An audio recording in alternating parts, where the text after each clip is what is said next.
Good evening, everyone. Welcome to this meeting of the Planning Applications Committee. To my right are my fellow councillors, and it will be the five of us this evening who make the decisions on the cases in front of us. To my left are planning officers and advisors. They will present the reports in front of us and also offer us advice. This evening, the officer team is led by Derek Taylor, sitting immediately to my left, and Derek is this evening acting in the place of the Director of Planning and Place. Okay, so we can get underway, I think. So first of all, apologies for absence, Mr. Trahan. No. I think the only thing that we should note is that Councillor Dent Code is sitting this evening in place of her colleague, Councillor Lowry. So that's entirely within the rules for that to happen. So moving on, any declarations of interest? Councillor Idris and then Councillor Spalding. Yes, I will recuse myself from 45 to 47 Denier Street, which is the fourth item in the agenda, and I will be speaking in favour for the applicant. Okay, Malcolm. Like all of us, I do know Councillor Rendell, but I haven't discussed this case with him at all. I'm not sure if the Mr. David Rothwell it's not. No, who was the Mr. David Rothwell, who was my brother-in-law 30 years ago, but it's not the same Mr. David Rothwell. If it was, I would have declared it. And I also declare I sat on the licensing permission for the Notting Hill Gate, for the restaurant, which has an application for tables and chairs outside.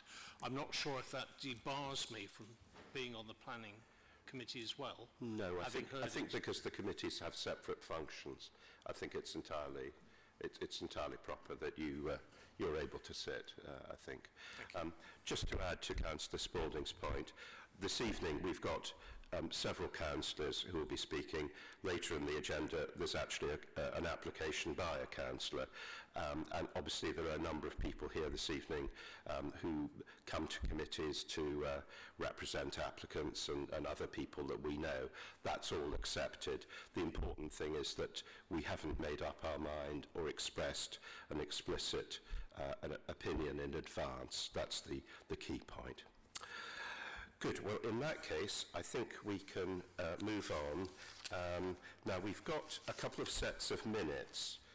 First of all, we have minutes of the meeting on the 2nd of November.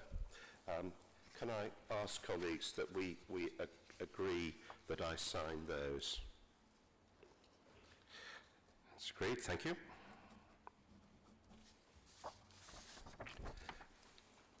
And also the minutes of the meeting that was held on the 21st of December.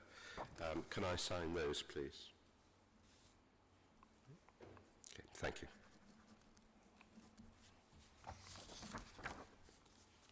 Good. Now, I think it might be helpful if I gave an indication to everyone the order in which we're going to take the cases this evening. In a moment or two's time, we're going to start with the application in Mortimer Square. We'll then move on to Notting Hill Gate, Barclay Gardens, Denier Street, land at the rear of King's Road, part of the King's Road, Uxbridge Street, Kelfield Gardens, Point West on the Cromwell Road, and then Tetcott Road, Cheval Place, concluding with Avon Park Road. So that will be our running order.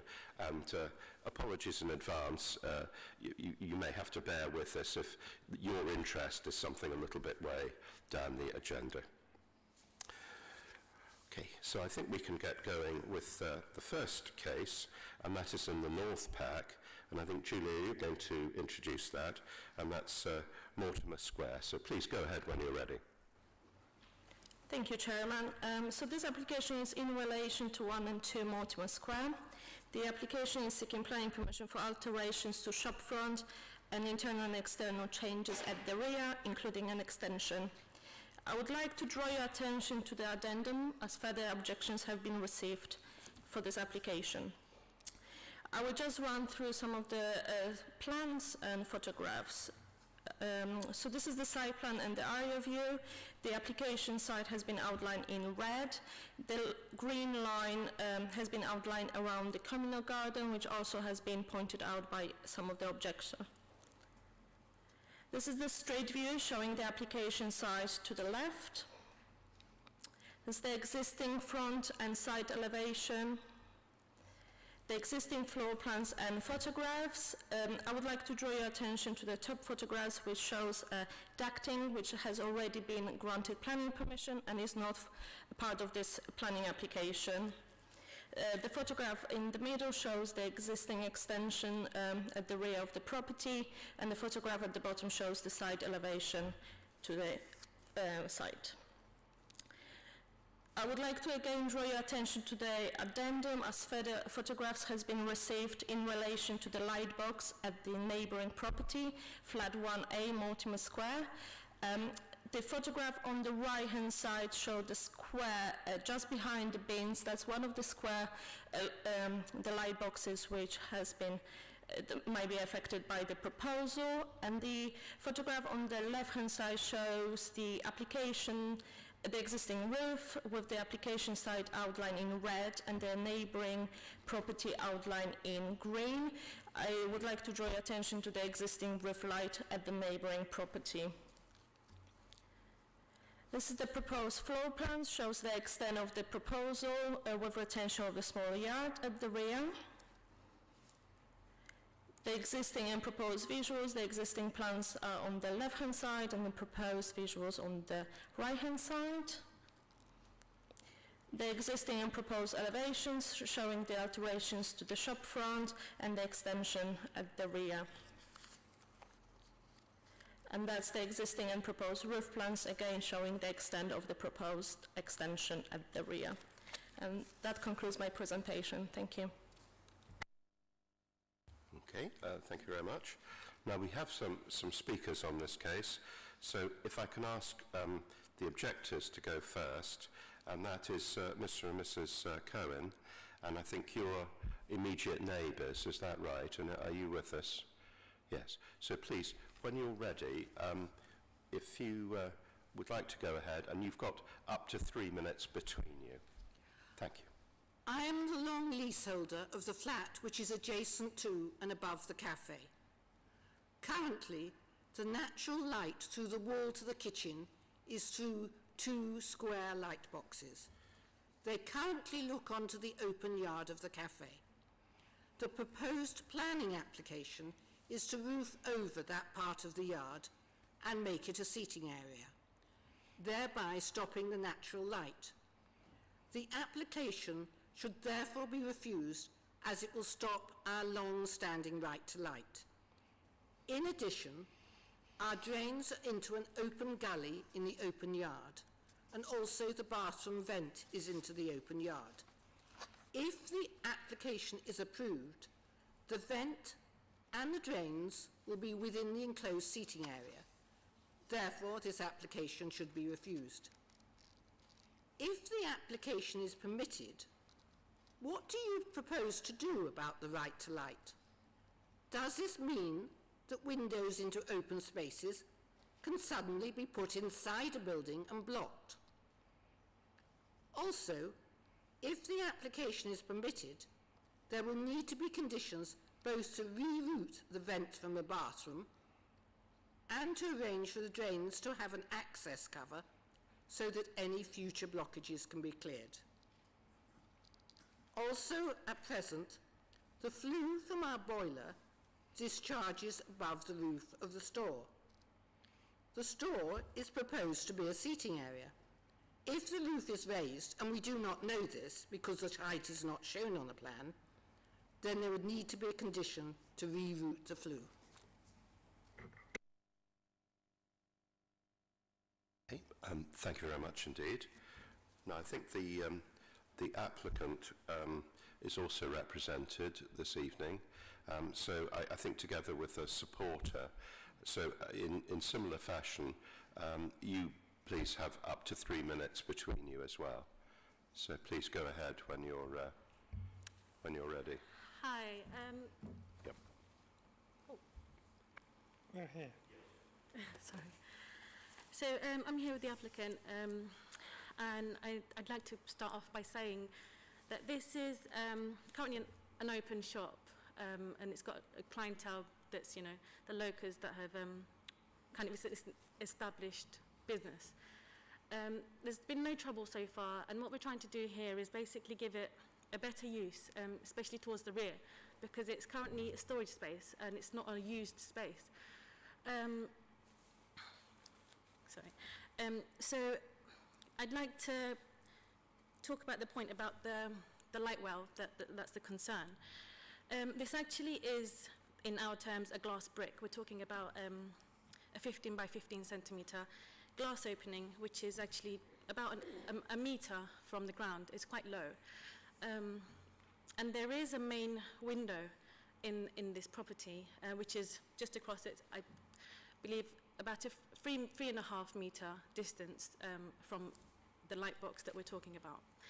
And also, as Julia has mentioned, there is a light box at the top we can see in the yellow box there, which is currently not in use. It's probably because it's dirty or it's been covered, I'm not entirely sure, but the property is not actually receiving light from this light box at the moment, and this can easily be changed, and I think my client is willing to do this for them if requested.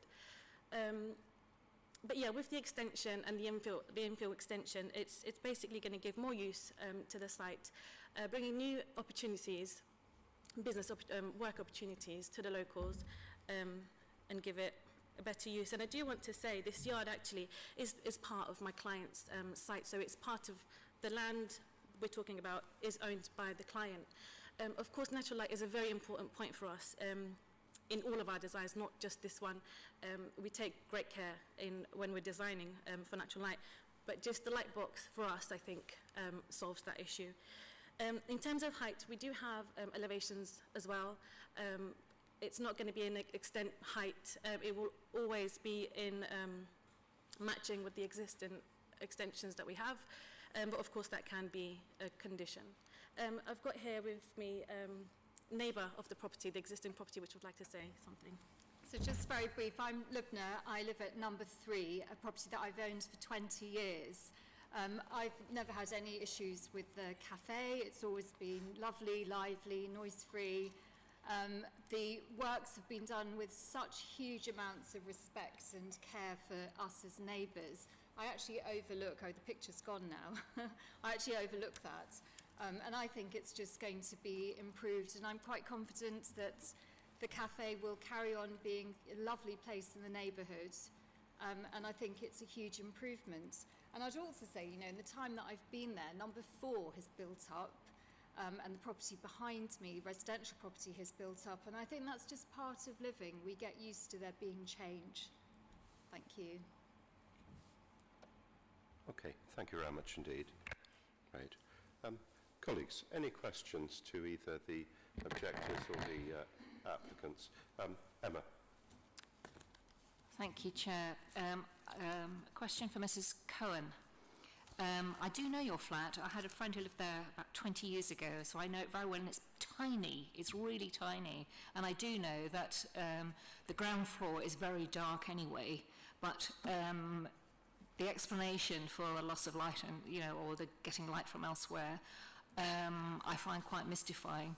And obviously it's a concern. I mean, it was always a concern when I was there. You're right above a cafe and it's all very close, and there was the store which had cans of oil and so on. It was a fire safety thing actually really concerned me. Once you're upstairs you can't go anywhere. But this tiny little flat is now going to be completely enclosed, totally enclosed by this cafe, and lots more noise and mess and so on. So I'm a bit concerned about that. So which of all things that are being proposed, what is the thing that concerns you the most? The loss of light through the light squares, because that is the only way you can see what is, if you look at the photos, that's how you see what you're washing up in the sink. That is how you see when you're preparing food. Okay, thank you. That makes sense. Thank you. Because it's coming straight at you. Most people want a window, and that in effect, if you look at the photos, admittedly, they have gone and put some cardboard boxes already to block one of the light squares. But those light squares have been there from the time that the flat has been there. It predates these tenants, and they're not owners, they're tenants we're talking about of the cafe. Thank you. Waller. Thank you, Chair. My question is to the applicant.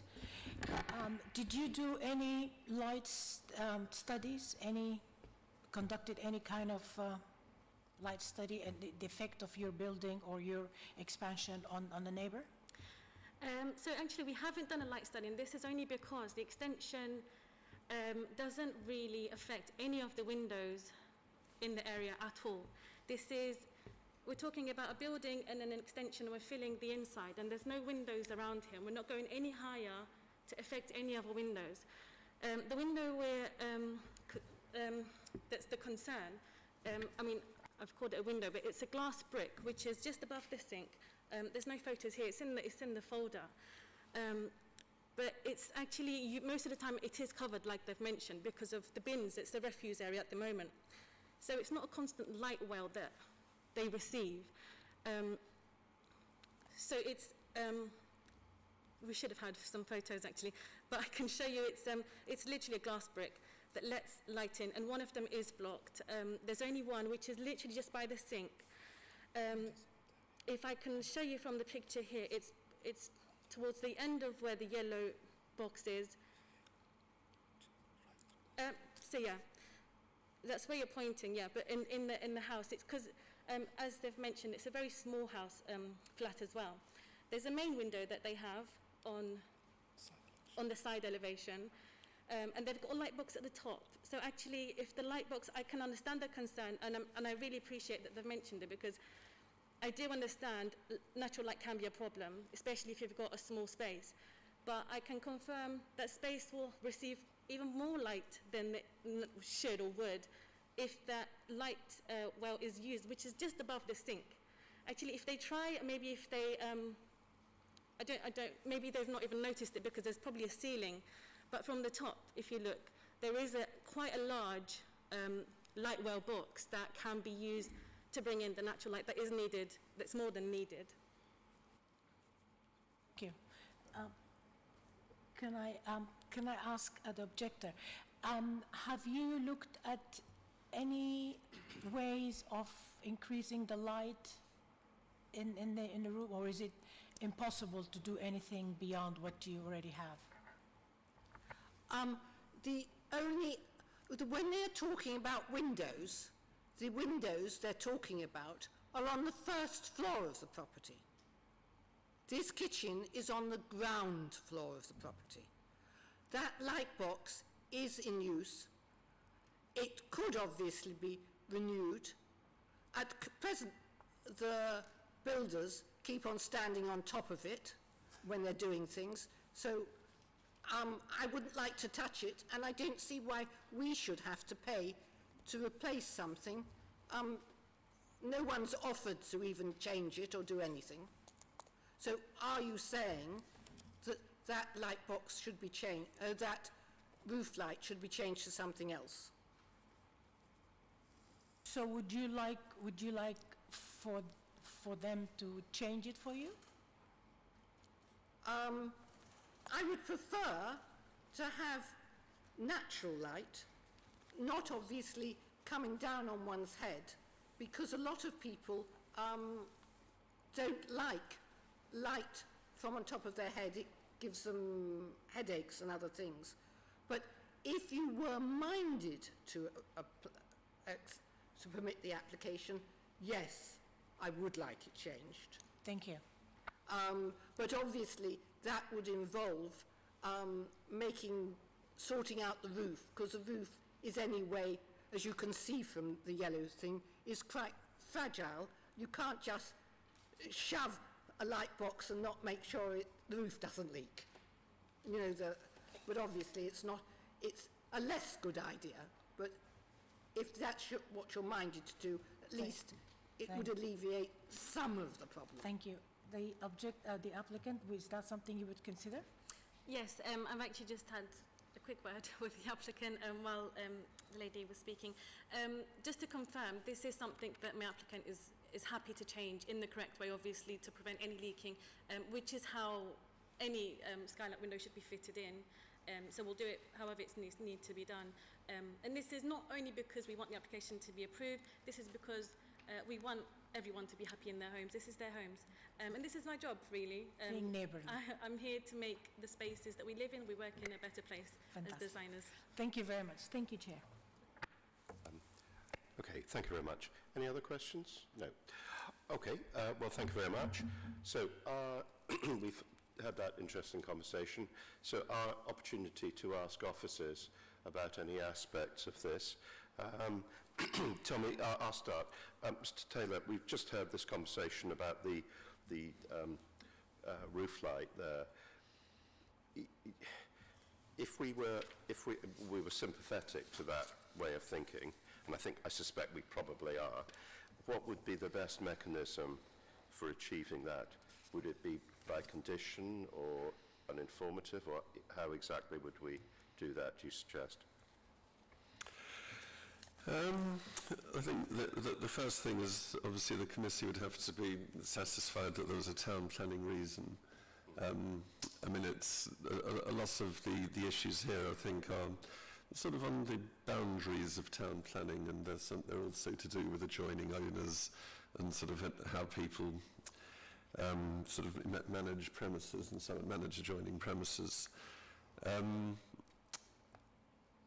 I mean, my feeling is that this might be slightly outside the proper sphere of town planning and be more to do with adjoining owners and neighbours, which would put us in the territory of being an informative rather than a condition. Okay. Well, I think, so in other words, obviously this meeting will have 4 more minutes, heard what people have said and what's been offered and what's said, and that will get recorded. And perhaps if that was referred to in an informative, that's the correct way of doing this in planning terms. Malcolm, do you have a question? Yeah, 2 questions, if I could, Chairman. We quite often see private agreements between developers and the council. Could it be a condition that if we were minded to grant, we would want to see a private agreement between the flat owners and the cafe owners that the rights to light were preserved or enhanced before the permission went through, as a condition that we would want to see that lodged, that agreement lodged with the council?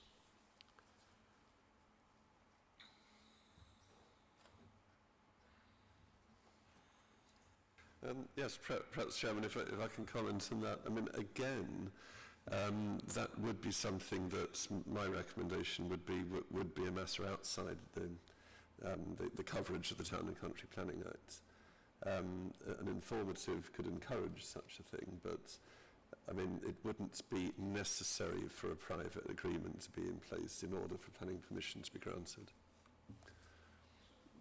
Perhaps, Chairman, we could just note that as an informative, that the applicant has volunteered that, and if they're as good as their word, it could be put in an informative that we would like to see that happen, that the right to light is protected and enhanced if possible. Yes, I suspect that's probably the correct way of doing it. Could I then ask my question, Chairman, yes, of course, of the officers, looking at the plan we've got, the proposed ground floor plan, and the last drawing, which is the proposed roof plan, am I right in thinking that what's coloured in a sort of sandstone colour as flat roof is actually going to be over that rear courtyard, which shows 8 seats and 4 tables. So the flat roof will cover over that rear courtyard. And if so, how is it going to affect the light well that we saw in the yard anyway? Because the flat roof won't cover over the light well. So the applications for the extension at the rear, so there will be solid walls, as we can see here in the sand colored. So the proposal, as seen here, will cover the existing light boxes at number 1A. Just for clarity, could you show on that plan exactly where the light well is going to be covered over? Sure, absolutely. Hopefully you can see my mouse cursor. So one of the light boxes is just over here, and then the other one is over here.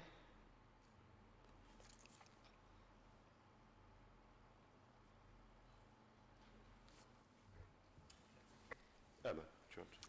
Thank you, Chair. I'm just really struggling with this. I don't think I've been on this committee for a very, very long time. I don't think I've ever come across an application where they're proposing to block up somebody's window. And, you know, the fact that it's a little courtyard and it's a light box and it's frosted glass, well, that's not relevant, actually. The idea of blocking up somebody's kitchen window and gently persuading them to have light from elsewhere is something I find mildly appalling, actually, that they're just going to have to put up with it somehow. I don't know why we're allowing that. Can somebody enlighten me, please? There's no other case in which a window has been blocked up by an applicant in these circumstances. May I? No, sorry.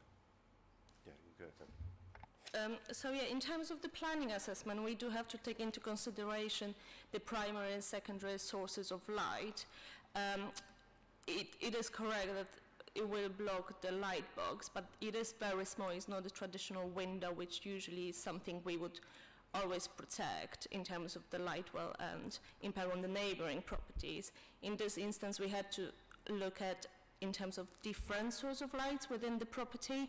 So as we can see on this plan, there is a window facing the road, St. Anne's Road, and there is also a roof light.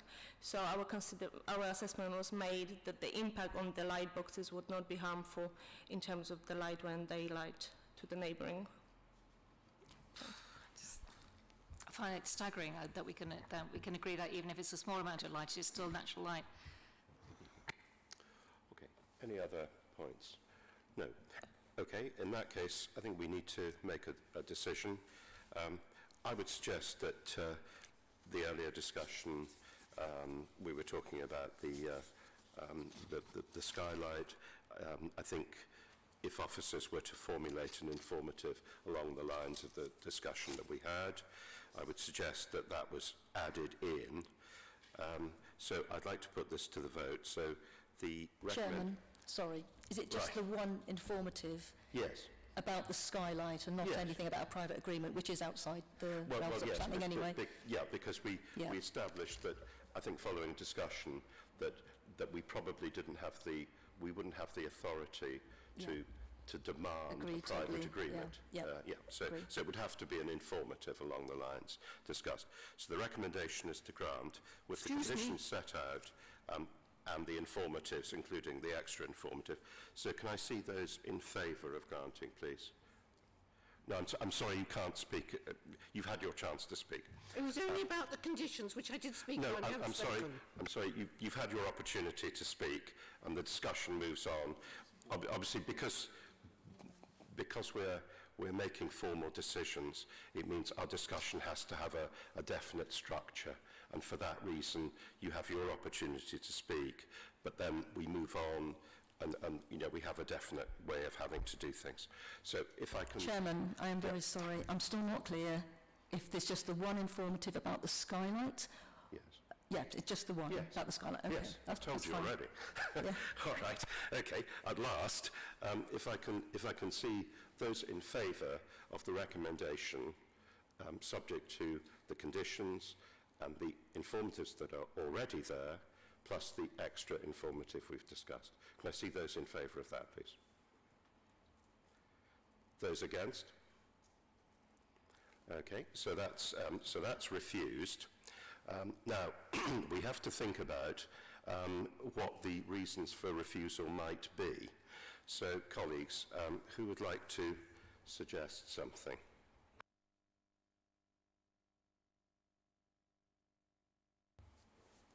Sorry, go ahead.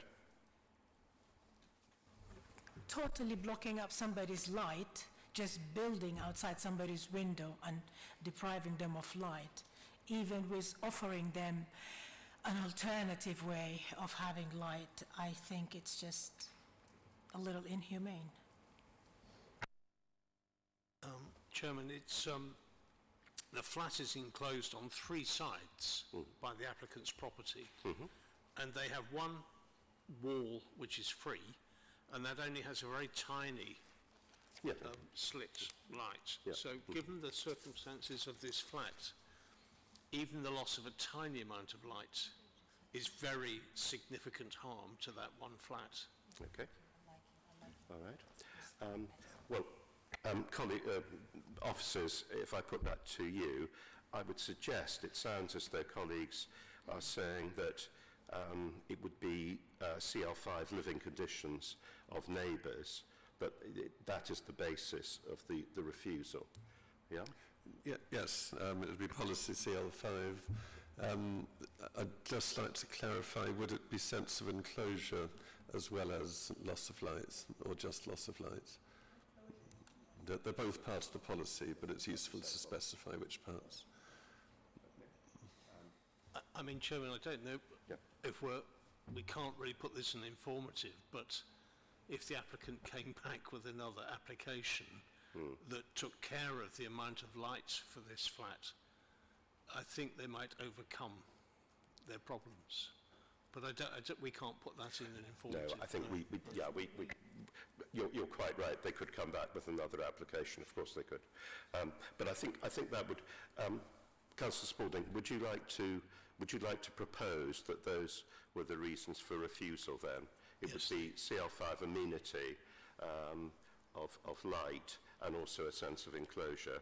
Would someone like to second that? Councillor Dent-Cote seconds. Can I see those in favour of that resolution as to why the application is refused? Those against? So that is carried as the reason for the refusal. Okay, thank you. I'm really sorry, I know I can't speak, but I just want to say it's not a window, and I think it's worded wrong. I'm sorry, in similar fashion, I'm sorry, you can't suddenly discuss the application further. I'm sorry about that. Okay. Thank you very much. So we now move to the next application, which is at 126, 128 Notting Hill Gate. And I think, Julia, that's you again, isn't it?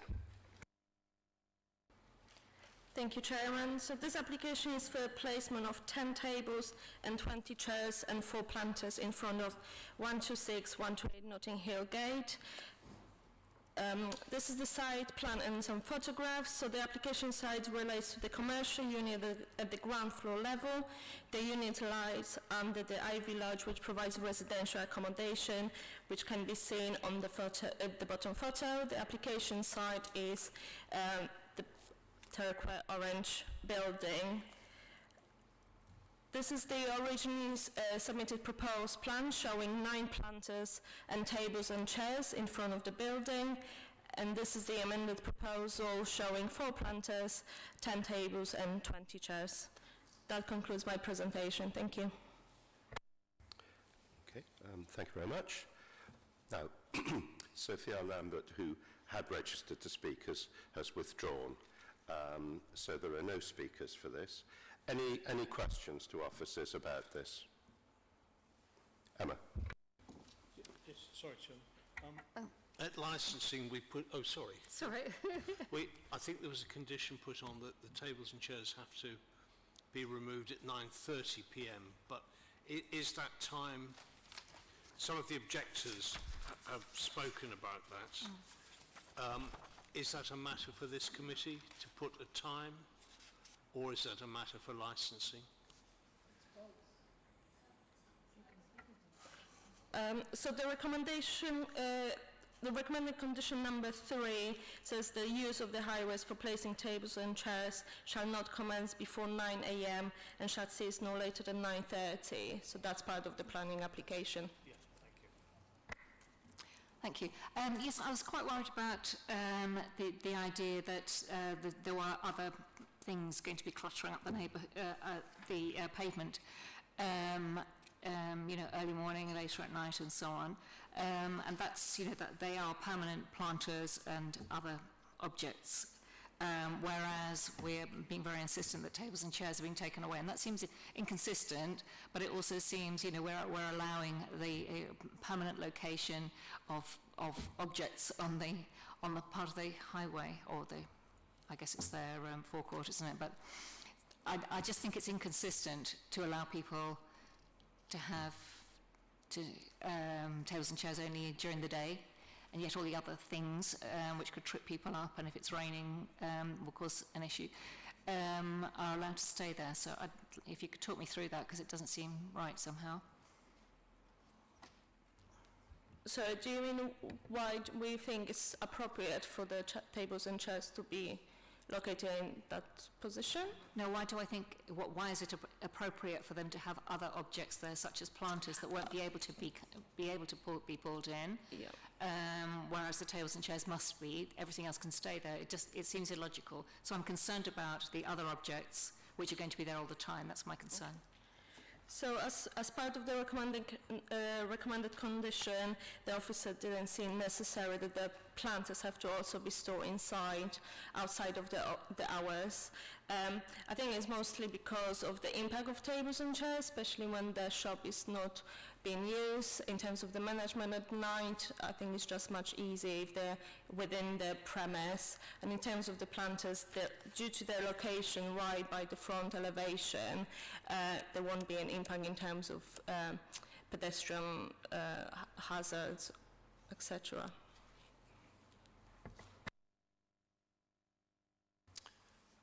If it helps, this discussion at licensing, this venue is changing its operating model. It's going to have standing vertical drinking only inside, and it's going to have live music performances, which could be very loud because it won't have noise limiters. And I think they were worried that if people were sitting outside, the doors will be open more, and also if you leave the tables and chairs outside after 9:30, people might be attracted just to sit in them when it wasn't allowed by the license. So the way to stop people sitting on them all night was to bring them back into the premises. But that doesn't apply to the planting, because people can't sit on that. And so it's because of this live music problem and the spill out of noise that they wanted to cease the outside sitting at 9:30.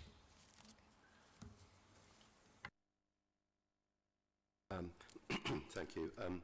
I must say, I think, given the location, I mean, 9:30 strikes me as quite a restrictive time to say you can't use tables and chairs in a busy location. So I think that probably 9:30, I would have said, was probably as early as a time as we could reasonably specify. That's, I think, fair enough. Are there any other questions anyone has? No? Yeah, Janet. It's for the officers or Mr. Taylor. Would you say that the planters actually enhance the street, as they do in many venues?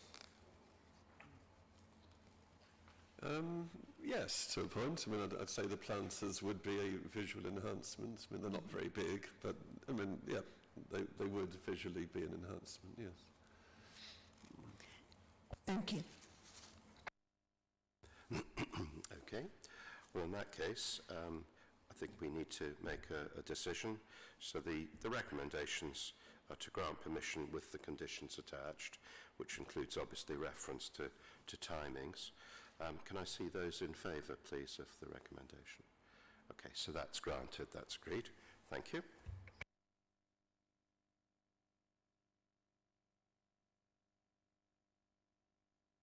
So can we now move on to the application at 3 Barclay Gardens? And I think Sarah Gentry, you're going to introduce this, aren't you? Yes. So this application concerns a mid-terrace house located on the southern side of Barclay Gardens. The application is for a basement and for other alterations to the house. The existing house comprises lower ground and 2 upper stories, and the basement is proposed beneath the existing lower ground floor level. To the rear, this photograph shows that the existing house has a pitched roof with roof lights. You can just see where the red arrow is pointing is the application property. There's some photographs here of the rear area. You'll note that there's an existing courtyard which is paved at lower ground floor level, and the building also has doors which are just in the bottom right-hand corner photograph, which access onto that rear courtyard. This is the section through the building, the proposed basement would extend underneath the lower ground floor level, and it would have a light well to the rear garden. The extent of the basement would respect the root protection area of the tree to the rear, and there would also be a light well to the rear, which would contain a condenser unit. This is the lower ground floor plans. The light well to the rear would have a grille on top of it at lower ground floor level, and then other works also proposed to the rear garden, which comprise a cooking area within the raised beds and alterations to these flower beds.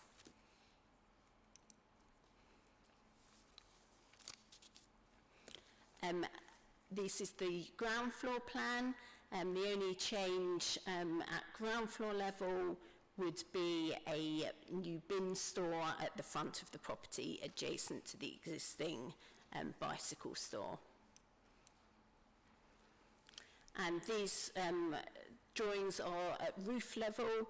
It's proposed to replace one of the existing roof lights with a new roof light that would have a cutaway section, which would in effect produce a small recessed balcony area. Safety railings are also proposed on the rear parapet of the building, and these are proposed for maintenance reasons only. You should note that the roof is pitched, and so it would not be possible to use this whole area as a terrace. This is the rear elevations. It's proposed to replace the existing doors with new bifold doors. And then finally, to the front, it's proposed to replace some of the front windows with timber double glazed sashes. Security cameras are also indicated on the front elevation. These would be small and located either side of the bay window and also at lower ground floor level.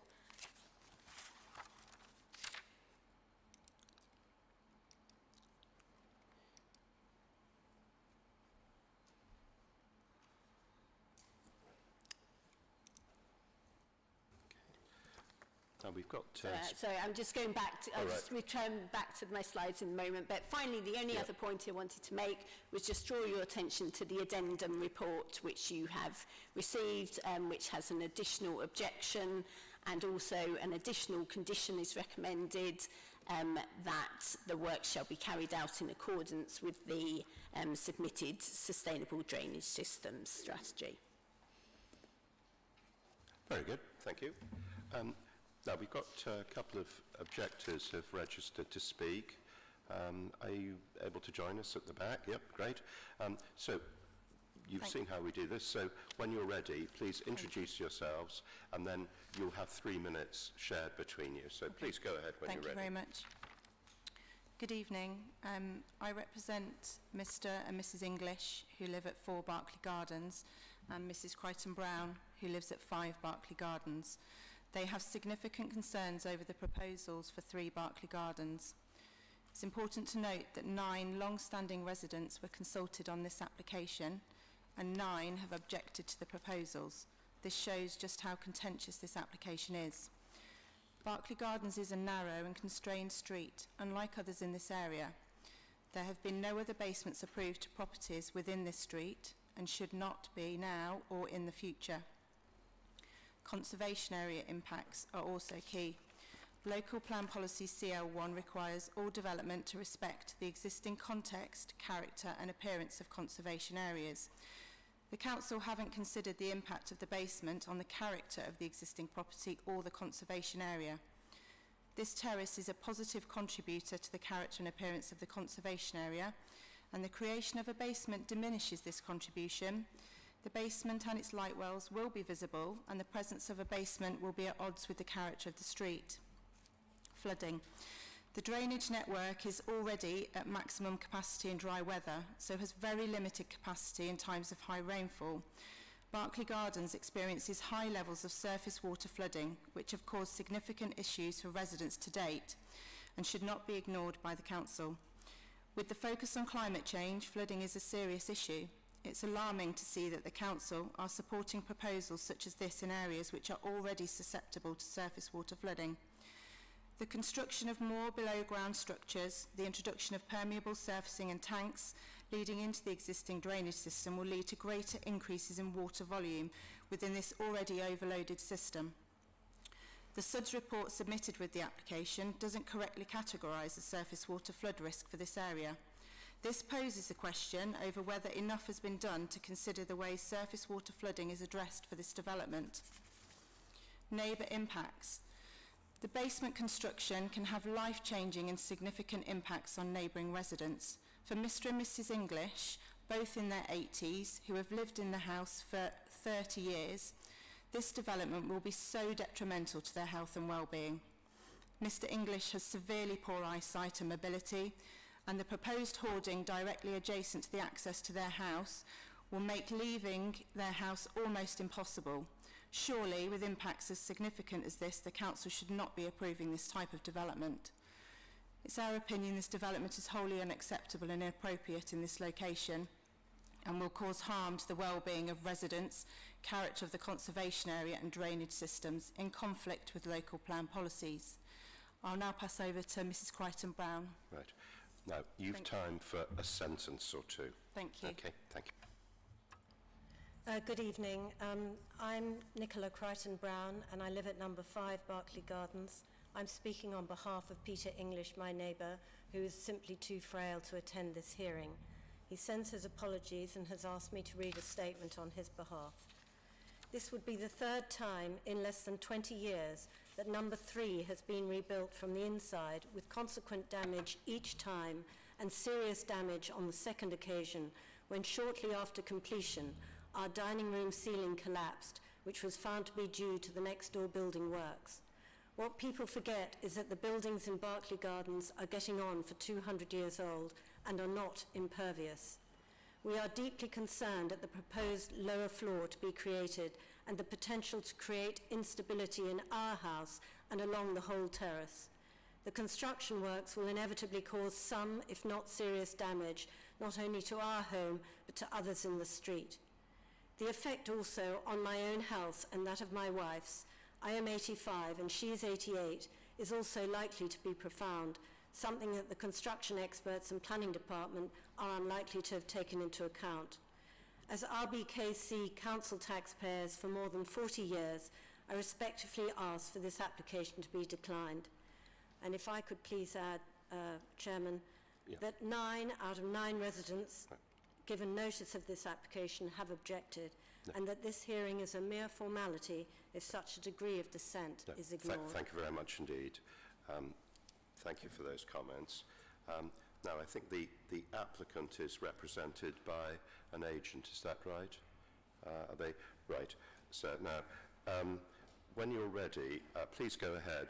Now, we rather overran there, so you've got actually a little bit over 4 minutes if you need it. Please go ahead. Well, I'm Mike Burrows, and I'm the planning consultant dealing with this. This is Tony Hayes, who's the engineer who's dealing with it, so he can talk about the basement, which seems to be the principal issue here. We've got a 15-page report from the case officer here that goes very thoroughly through all the objections. I've listened carefully to the material the objectors have put in tonight, and really there's nothing that's not covered in the case officer's report.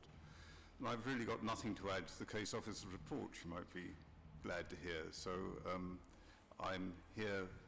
we're here just to answer questions from the committee, if the committee have got any questions. Okay, thank you very much indeed. So, colleagues, questions? Janet and then Waller. So, Janet first.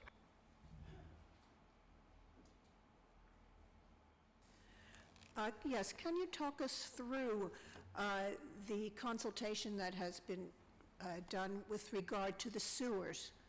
And was it done prior or after the July floods?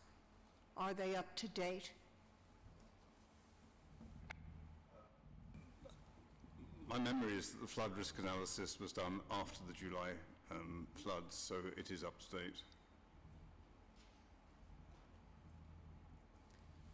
And the devices that you are talking about, the pumping devices, are they consistent with the new policies that we are discussing? Because we have found some of the devices are really at the expense of neighboring properties. Well, we think they are, and of course the case officer will be completely up to date on the emerging policies, probably certainly more up to date than I am. If the case officer is recommending approval, if the council's office as a whole are recommending approval, then I think that's pretty conclusive that the flood risk analysis is up to date.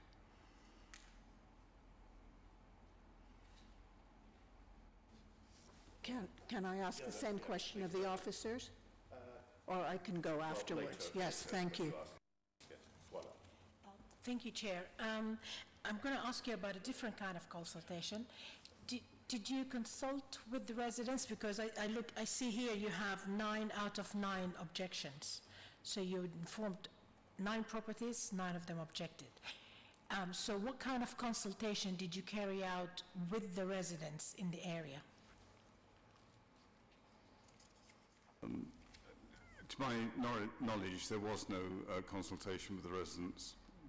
And of course, there doesn't have to be in a case like this. Okay. My second question, we heard in the story that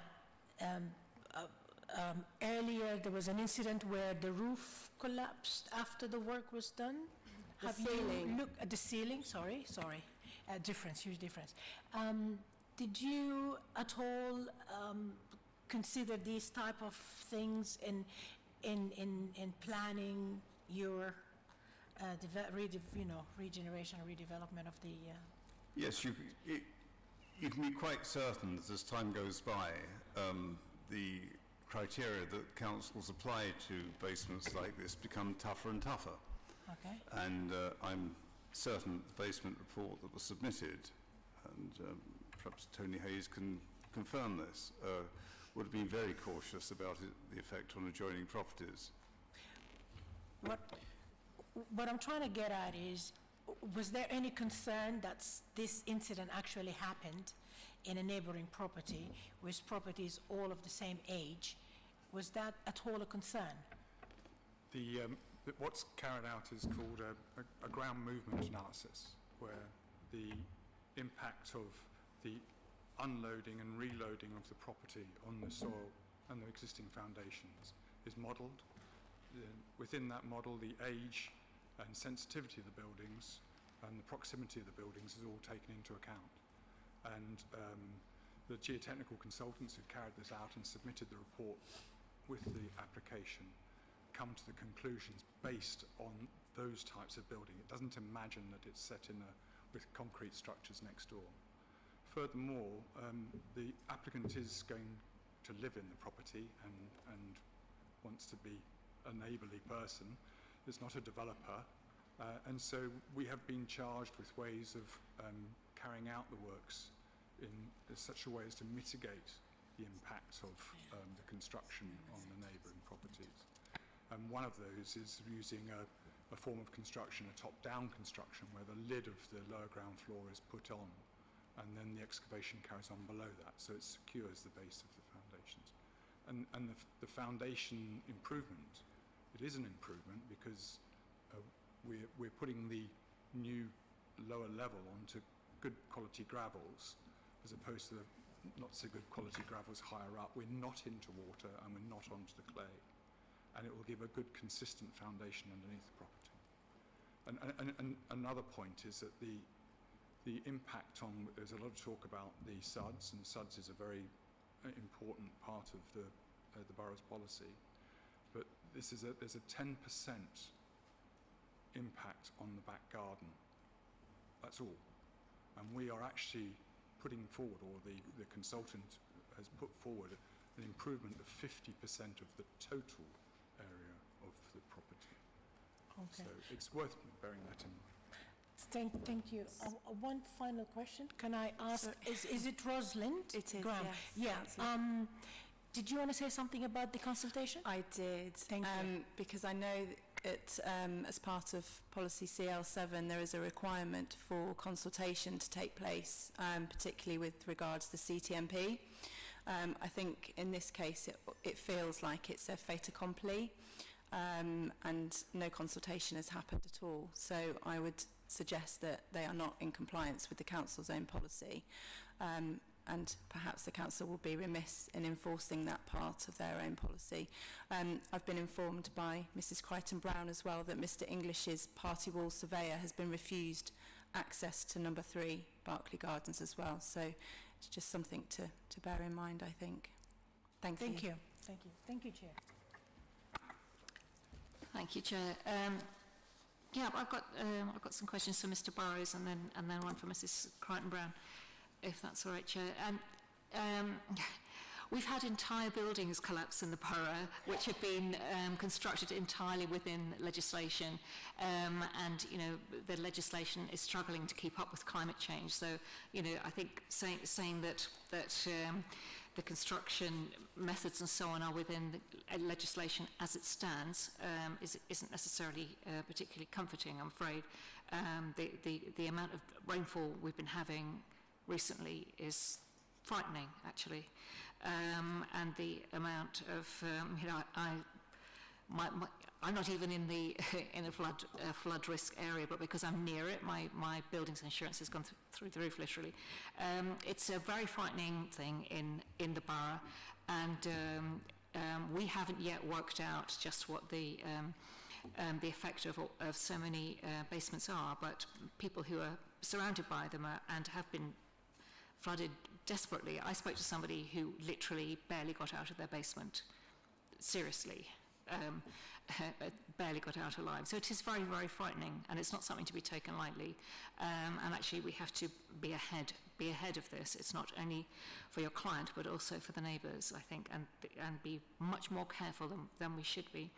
The whole idea that the sum total of the construction and the digging and so on is it's a bit like a slow motion bomb strike, and I was thinking that before we heard about this plaster ceiling collapse. And plaster ceiling collapse, they're very, very heavy, and you can kill somebody actually with the plaster ceiling. So I'm very afraid. I think you need to actually ask a question. No, I am sorry, Chair. I just wanted to get into that, just the enormity of it. So I'm very concerned about all of those issues, and I'm just wondering how far you have gone to that, if you're just literally working within legislation as it stands, which is changing all the time to accommodate climate change, and how far have you gone to accommodate that? I didn't quite understand the question. So I'm asking, have you done the minimum that you must within legislation to accommodate the flooding risk and all the other issues that people have been complaining about or concerned about? Have you just done the minimum within the legislation? Because that's what it sounds like. No, because as I think I said at the beginning, our client is going to live at this house, so they don't want it to be flooding. Sorry, I can't hear you. Could you sit a bit nearer the The mic? client is an owner-occupier, so it's in their interest to make sure that the final installation will be safe for them, for their enjoyment of it, as well as their neighbours. So the development of the sustainable drainage system will be as high a quality it can for that owner. And similarly, the construction will be as high as possible for that owner to enjoy their property and the neighbours to enjoy their properties. Okay, thank you. If I could just follow up with a quick one for Mrs. Crichton-Brown. We have had planning applications in the past which have been held up or refused due to the effect on very elderly neighbours.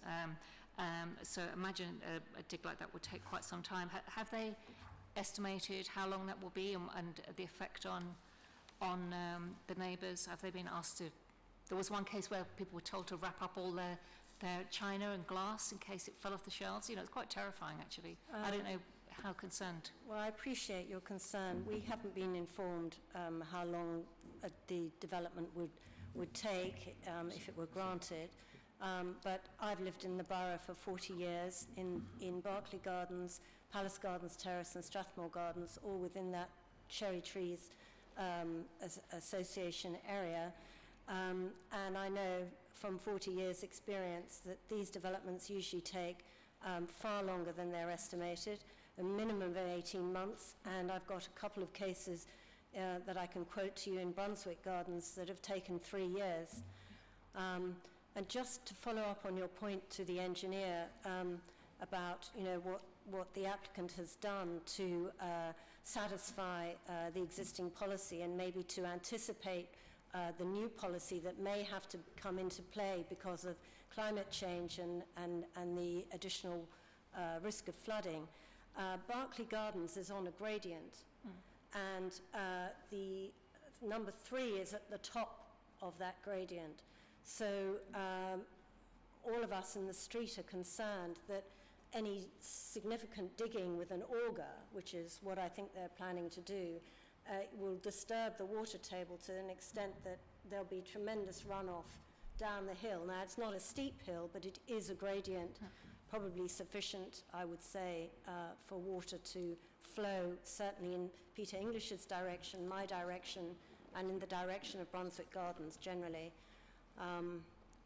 Yes, and I would just like to make the point that, you know, all the other residents in the street have been there a very, very long time. I've been there for 20 years, the Englishes for over 30. The applicants are new owners. I don't know whether they've been in the borough before, but yeah, they have no experience of what I've just spoken about. Thank you. Thank you. Thank you, Chair.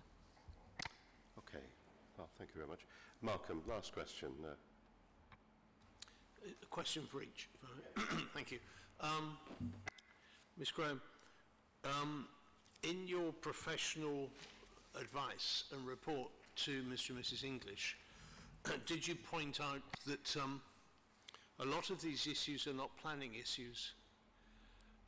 The damage to the ceiling and potential damage is a matter of party wall agreements with surveyors on both sides, and you know, they ought to have a condition survey, and then if there was damage, the party wall surveyors would take that up, insurers would take that up, and also there could be private litigation, but it's not really something to do with planning.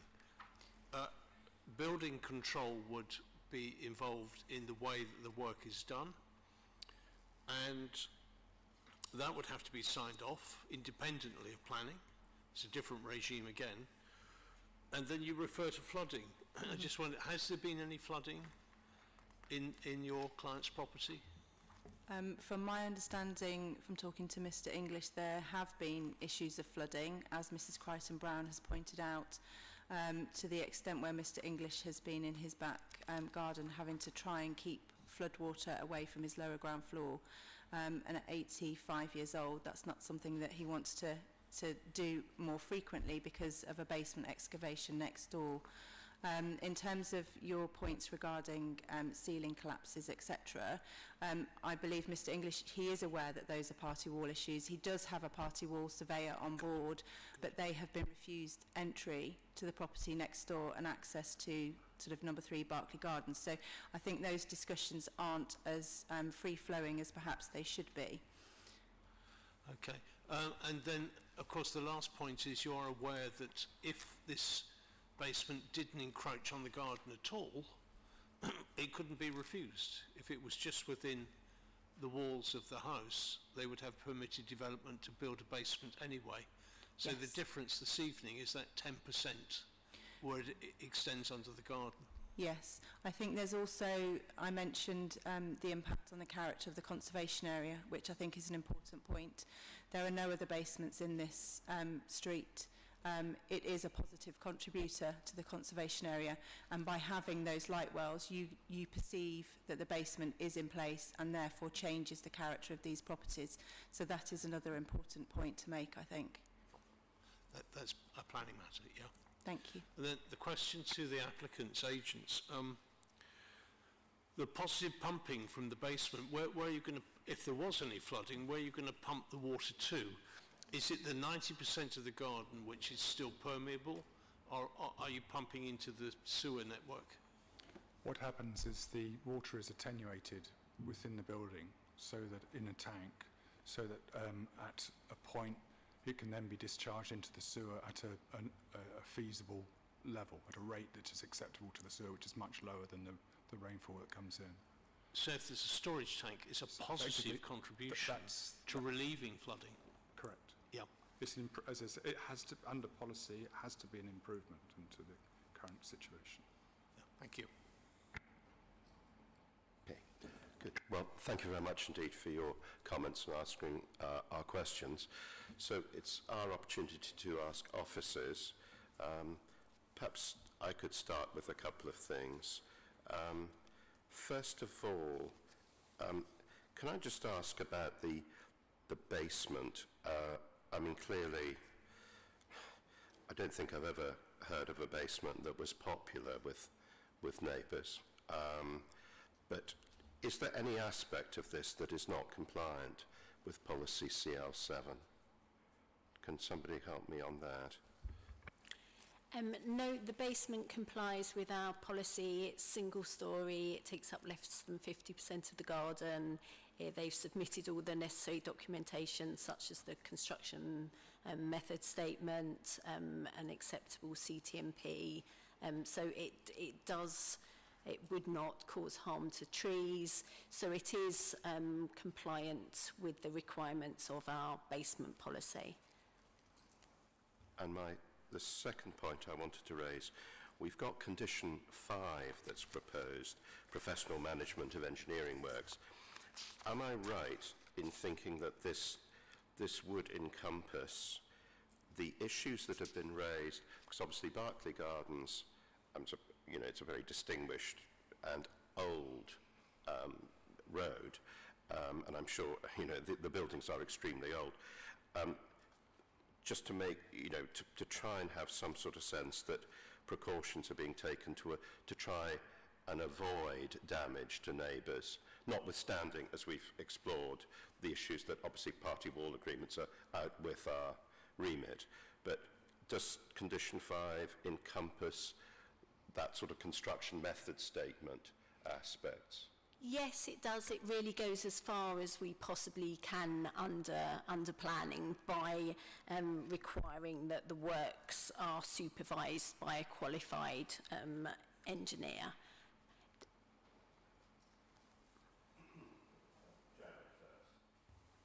Janet. Obviously, I'm very concerned about flooding, and I would like to know, are you satisfied that this drainage system is adequate vis-a-vis what we have come to learn since the July floods? I really want to know that. It's very important in this planning decision. Yes, our policy on drainage systems is very stringent. It requires a betterment, as we've discussed. And in this case, the increase in permeable surface areas and also the storage tank would comply with the requirements of that stringent policy. And we're satisfied with that.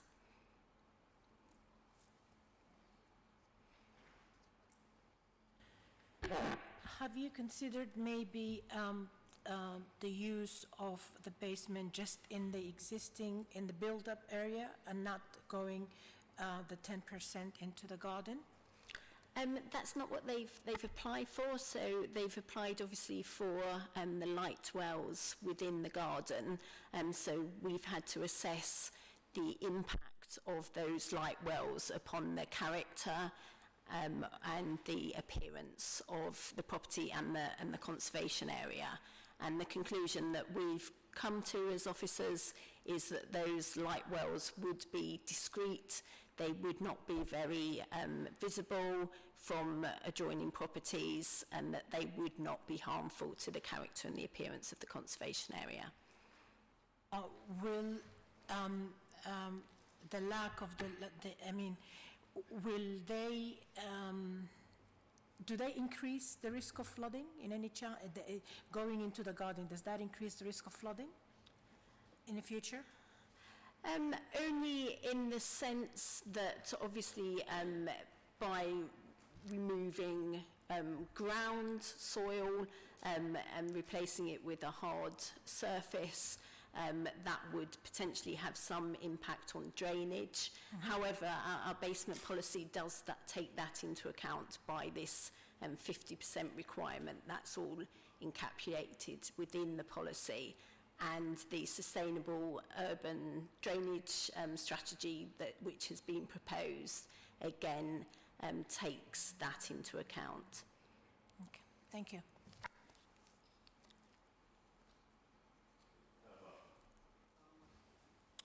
The objectors were worried about the impact of the construction method and the construction traffic management plan on the health of the elderly neighbours. So looking at condition 4I,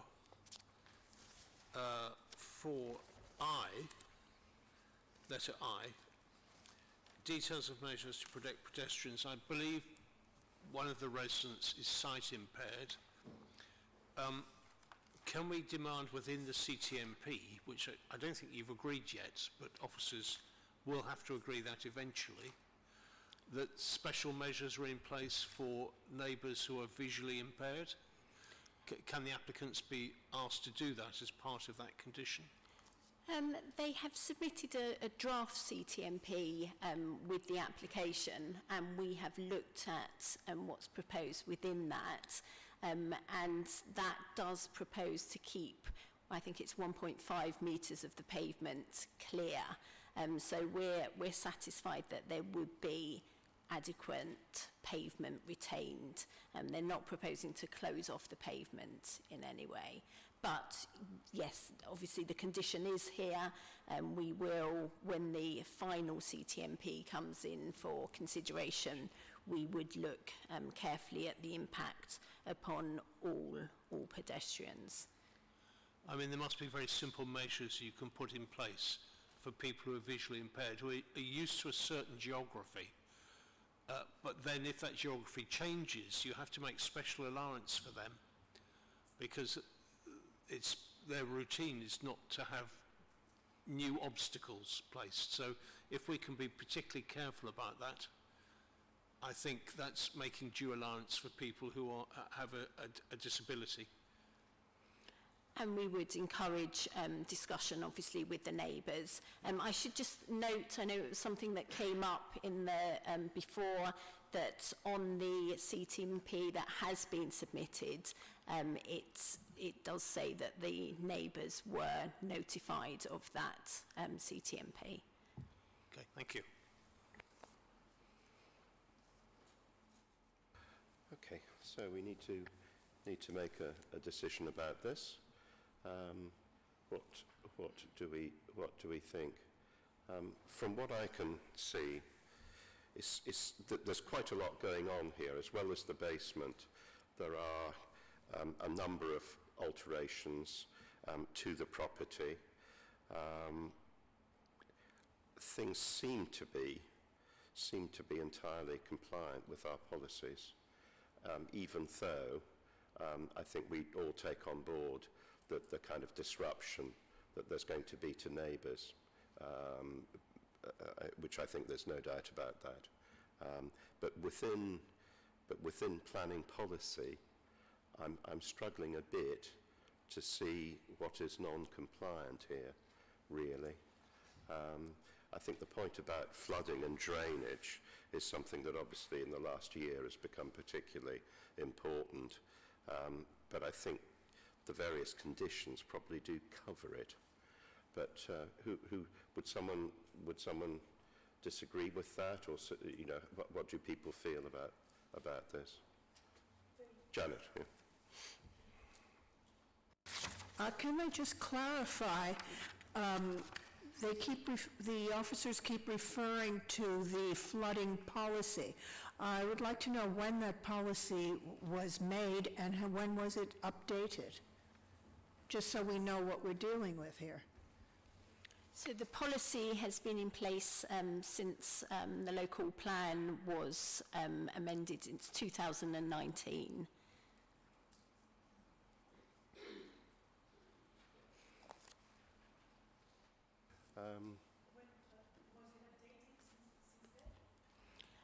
No, 2019.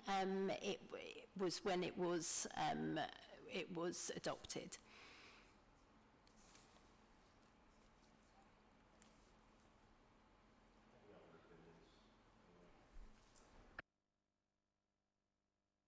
Well, just that policy, of course, is the permitted development of a basement, and then it's the part that encroaches under the garden that affects the flooding.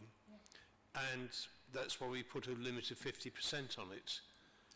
But this application doesn't go anywhere near that. This application is only for 10%. And we know that it's going to positively contribute, actually, because if there is flooding, that the pumps will come into action and take the flood water away from the environment and put it into holding tanks. And it can be released when the flooding is over. So in a sense, it's taking flood water away. So that's why I said it's making a positive contribution. Yeah, I'm really struggling with this because there's so much wrong with it, but there's not the policy to support concerns, actually. I think that's the issue, that there have been so many changes and with climate change and so on, if that is the main issue, but also the nuisance to neighbours and all the rest of it. We don't want to shorten the lives of any of our very precious neighbours, and but that's not planning policy either. I don't know what I'm going to do with this. I certainly can't vote for it, Chair. Well, I suggest we take a vote and see where we go. So the recommendation is to grant with the various conditions, many of which we've discussed. Can I see those in favour of granting, please? Those against?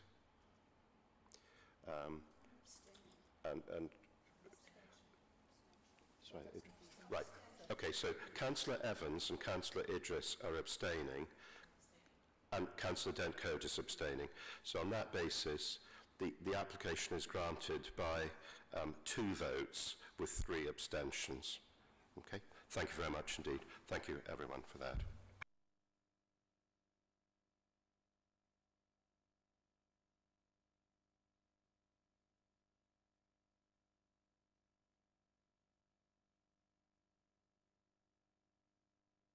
We're just going to have a very short break.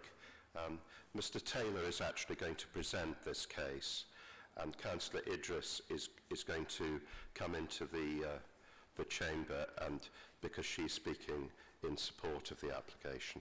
If we just bear with us a moment or two.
if we can start again in a minute or so.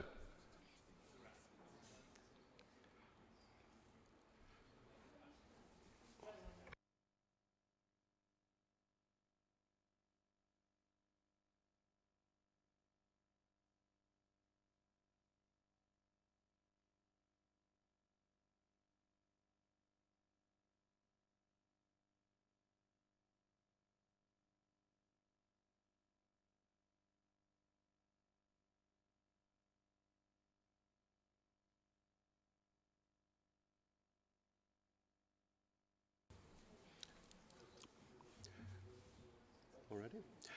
Okay, I think we can get underway. So we're now moving to the South Pack for the application 4547 Denyer Street, and I think Derek Taylor is going to introduce this. Thank you. Yes, thank you, Chairman. I've just hopped over to this seat because I'm performing this role as well this evening. Casey Harrell was taken on well. So I'll be presenting the South Area cases this evening. This application for 4547 Denyer Street essentially involves the addition of an extra storey plus extensions to the building, and it would provide 3 new residential units. So I'll just take you through some slides to illustrate it. The first image that I'm showing there effectively is looking in a northeasterly direction, and you can see the application site right in the middle of the slide. So you can see it's a corner site surrounded by Denyer Street, Rawlings Street and Milner Street. And it's pivotal visually because of that position. It's quite an important point. There's just another second of 3 aerial images, and that one taken looking roughly in a southerly direction. It's quite useful because you can see there in the upper right-hand part of the image, you can see there basically that's the clearing site, which will be referred to in a couple more slides' time. So there's an approved development for the clearing site, and you can see the site area there. And the final area shot, basically taken in a roughly westerly direction. And then again you can see the sort of main facades of the application building, and then you can see its relationship to the clearing site in the upper part of the photograph on that occasion. That's essentially a sort of a long view. You can see the clearings developments as approved in the main part of the slide, and then over at the right you can see the existing building of 4547 Denyer Street. And then that's the Rawlings Street elevation. It's quite obvious from that this was built as a public house. I mean, you can see the sort of typical public house appearance there. And that's one of the important justifications or reasons behind the recommendation that you have before you. It's all to do with the degree of change to the building, which is a listed building, and how far that change would depart from the original elevations. And that's the drawing version of the Rawlings Street elevation. So again, you can see the sort of classic Victorian public house features. And that's the proposed elevation, so that's the existing, and then that's the proposed. So you can see there's quite a significant extension proposed to the side or to the rear. That's the existing Mossop Street elevation. And then that's a closer-up image. The red line there is basically outlining a more modern extension to the public house building, and that would be replaced in the proposals. And then that's the existing Mossop Street elevation, and then that's the proposed. So I think that's again a useful image to see the extent of extension to the building. You'll have seen discussion in the report relating to the subservience of that extension to the parent building, and then also the mansard roof. And it's also useful, I think, in that one, if you can see look at the scale of the chimney on the left, and then that's the scale of the chimney as proposed. So effectively the dominance of the roofscape there is quite an important point. And then Denyer Street, existing elevation, and then Denyer Street, proposed elevation. So again, you can see the profile of the mansard roof there. And in dotted blue to the left, you can see the outline of the end of the clearings development, as it would be. And then that's a montage to show you can see the mansard roof there, and the extensions to the building, and then that's a montage with the clearings development in its completed form. And then a long distance view there, again with the clearings development behind the application building at the centre of the image. And one more montage with the clearings now on the left, and the application building with the mansard roof on the right. And that's the last slide, Chairman. Okay, thank you very much. Now, the recommendation is to refuse. So in this case, actually, the applicant and also one of the Brompton councillors are speaking in favour, in effect, of overturning the recommendation. So Councillor Idris and Mr Henderson of Gerald Eve and your colleague, how would you like to do this between you? You've got up to 5 minutes. How would you like to do this? Mr Henderson, you go first. Chair, we've agreed. I'll go first. My name is Neil Henderson, and I'm acting on behalf of the applicant, Sloan and Cadogan Investment Management. I'm joined by Ed Shinton, the project architect from Atelier West, who can help us answer any specific questions relating to the design itself. As your officers have advised you, this application is for the refurbishment and extension of 45 to 47 Denyer Street and the delivery of 3 new homes to the area. The Baker and Spice Cafe and Takeaway, which I think you saw in the slides, is clearly loved by local residents and will of course remain. We are addressing you today after an extensive period of public and stakeholder consultation, which has significantly changed the design approach taken to the scheme as a result of the many pre-application meetings we have held with local residents. The applicant has been keen to ensure local people who have to live with the design were given as much influence as possible on the vernacular. The applicant has taken this approach as they are local to the borough, with their own offices just down the road from the application site. We note officers' concerns regarding the need to preserve the special character and interest of the listed building. Our client shares that objective, which is why the architects were guided throughout the design development process by historic building specialists, Donald Insall Associates. It's of course a subjective judgment, but it is our very clear view that the proposals does preserve the building's significance and carefully designed additions that would be subservient to the listed building, preserving its overall modesty and scale, which is its principal significance. The majority of other properties around this one also have mansard roofs, so it is clearly characteristic of the conservation area as well. Hopefully you will have received and seen the pre-committee briefing note sent to you from the applicant, which does contain a number of useful images, some of which were included in the presentation. We are very grateful for the support of the Milner Street Area Residents Association, as well as the local ward councillors who we have also communicated extensively with. We also note that there are 6 letters of support for the listed building application and no objections to either the planning application or the listed building application. Indeed, the consultation exercise that was undertaken found that 87% of those canvassed supported the design approach taken. For these reasons, we would urge you to support the applicant and the view shared by many local residents and allow our client to deliver a premium quality refurbishment scheme and importantly the delivery of 3 new homes for the area. Thank you very much. Thank you, Chair. I'm speaking on behalf of the 3 ward councillors. We would like to support this application and commend the applicant for their full engagement with the community in developing it. They came to us for advice and took in everything we and the community suggested. That's why I am puzzled by a few things and hope you can clarify them. Number 1, on January the 10th, Masara's chair, Lord Grantley, sent a supporting letter.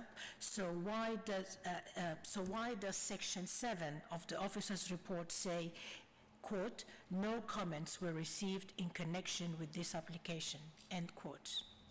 Why doesn't the report tell us what Masara said?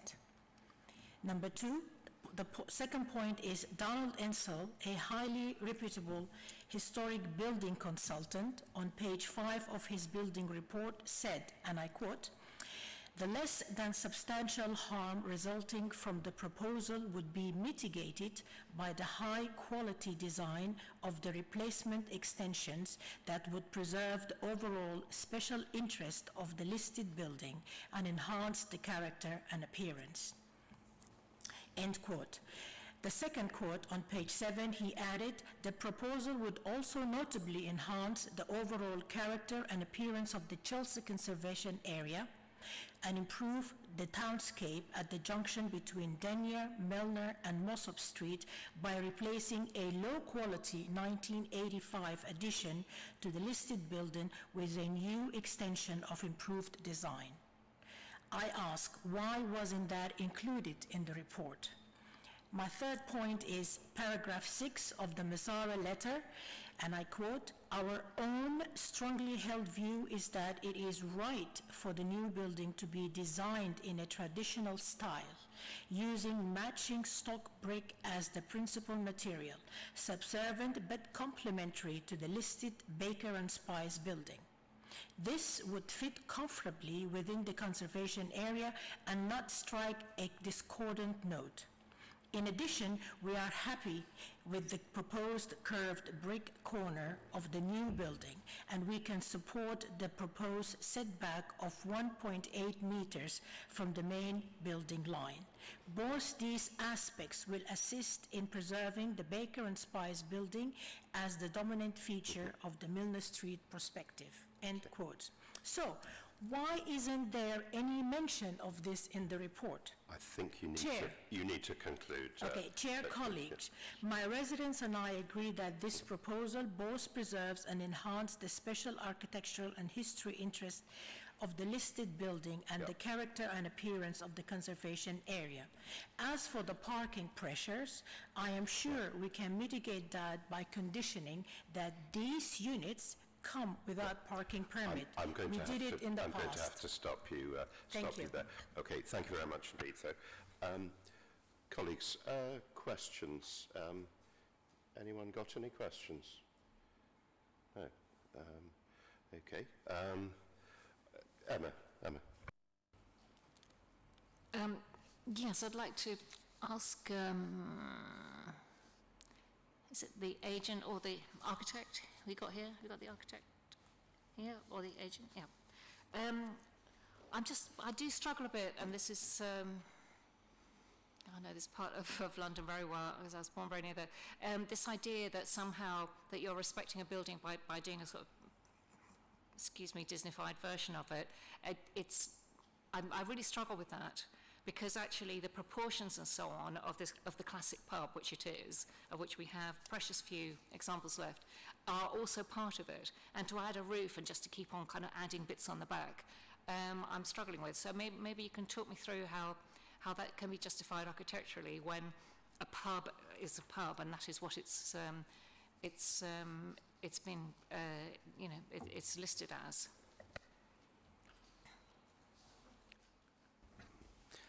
Certainly.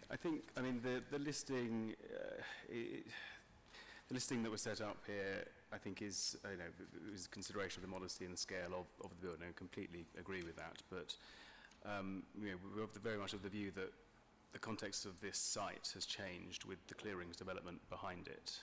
This suddenly no longer has the sort of space that was once afforded to it on this plot, as you can see from the the longer image, the clearings development looming up behind it.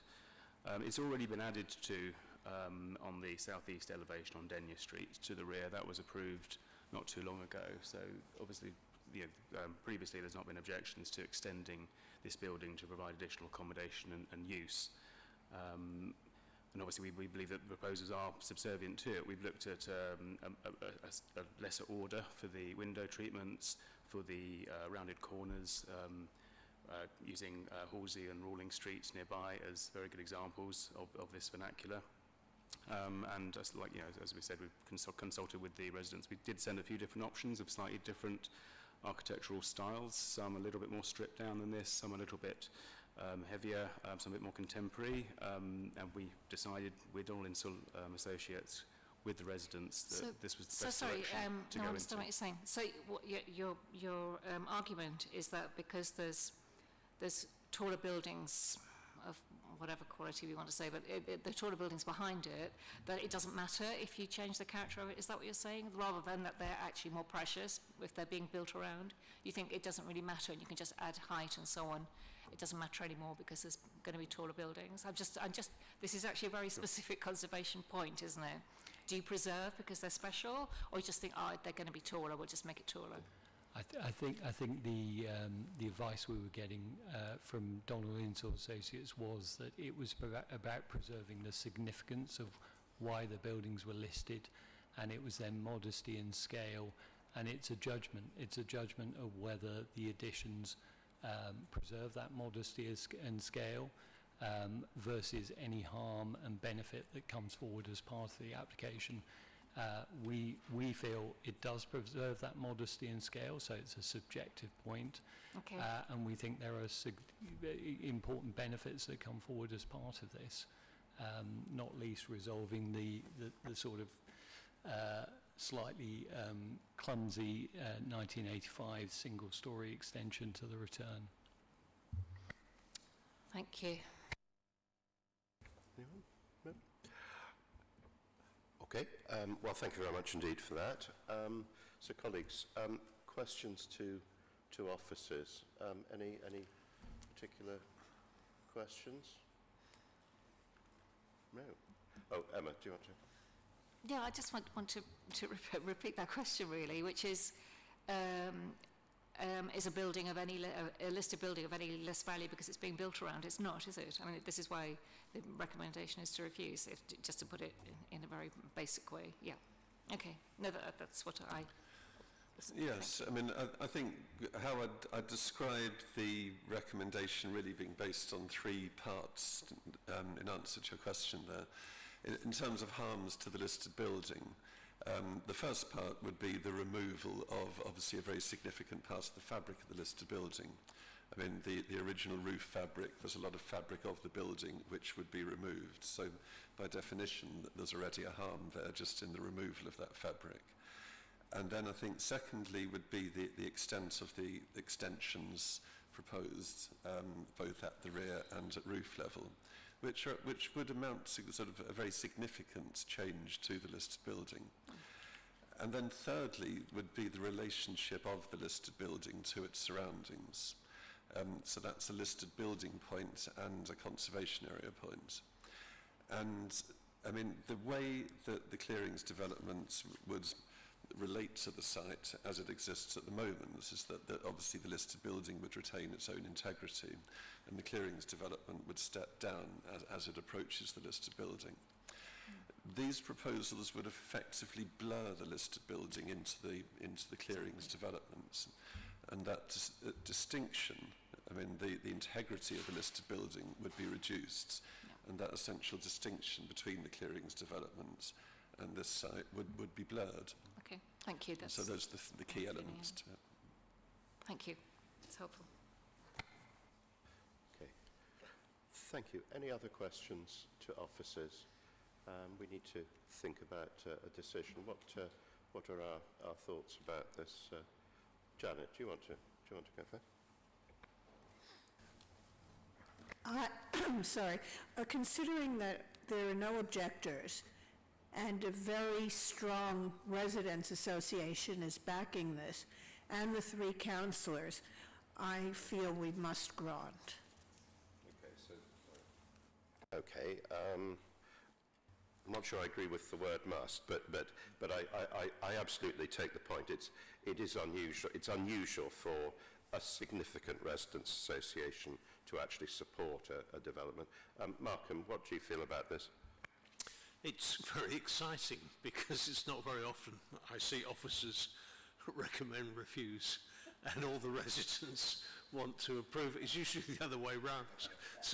So this is wonderful. And I mean, to be serious for a minute, I take Mr. Taylor's point that we might lose some of the roof fabric, and that is a harm.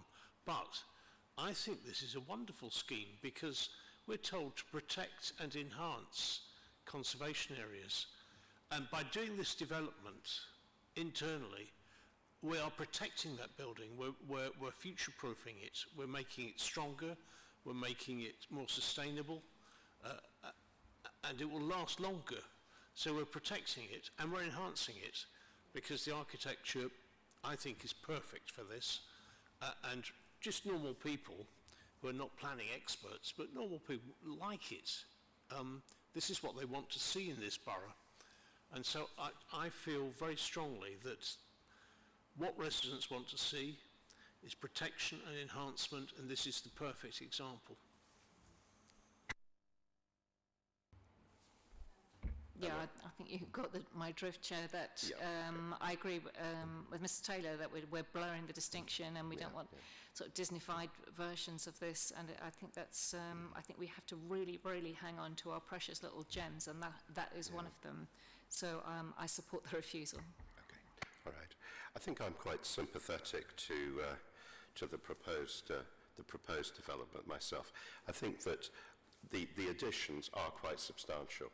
There's no doubt about that. But I think I think it's somewhere it says 1830s, the original pub. I think that still would remain very much the kind of dominant feature, even though the building itself would have been expanded and changed quite substantially. So I think I'm probably go along with my colleagues here. Now, I think the correct form in which we need to do this is that we first have to vote on the recommendation, I think. And of course, as well as planning permission, we've got listed building consent. So we can start by saying, now the recommendation is to refuse. So can I see those who are in favour of the recommendation, please? Okay, that's one vote. Those against? Okay, so the recommendation is not adopted. Now we have to think about what the reasons as to why we would wish to grant permission. I would suggest that we feel that on balance that the benefits of the scheme, which are that there are 3 new homes created, outweigh any harm. I mean, we could have an argument about whether it was less than substantial harm that was outweighed, or whether actually, in the greater scheme of things, it was neutral, that there wasn't a harm.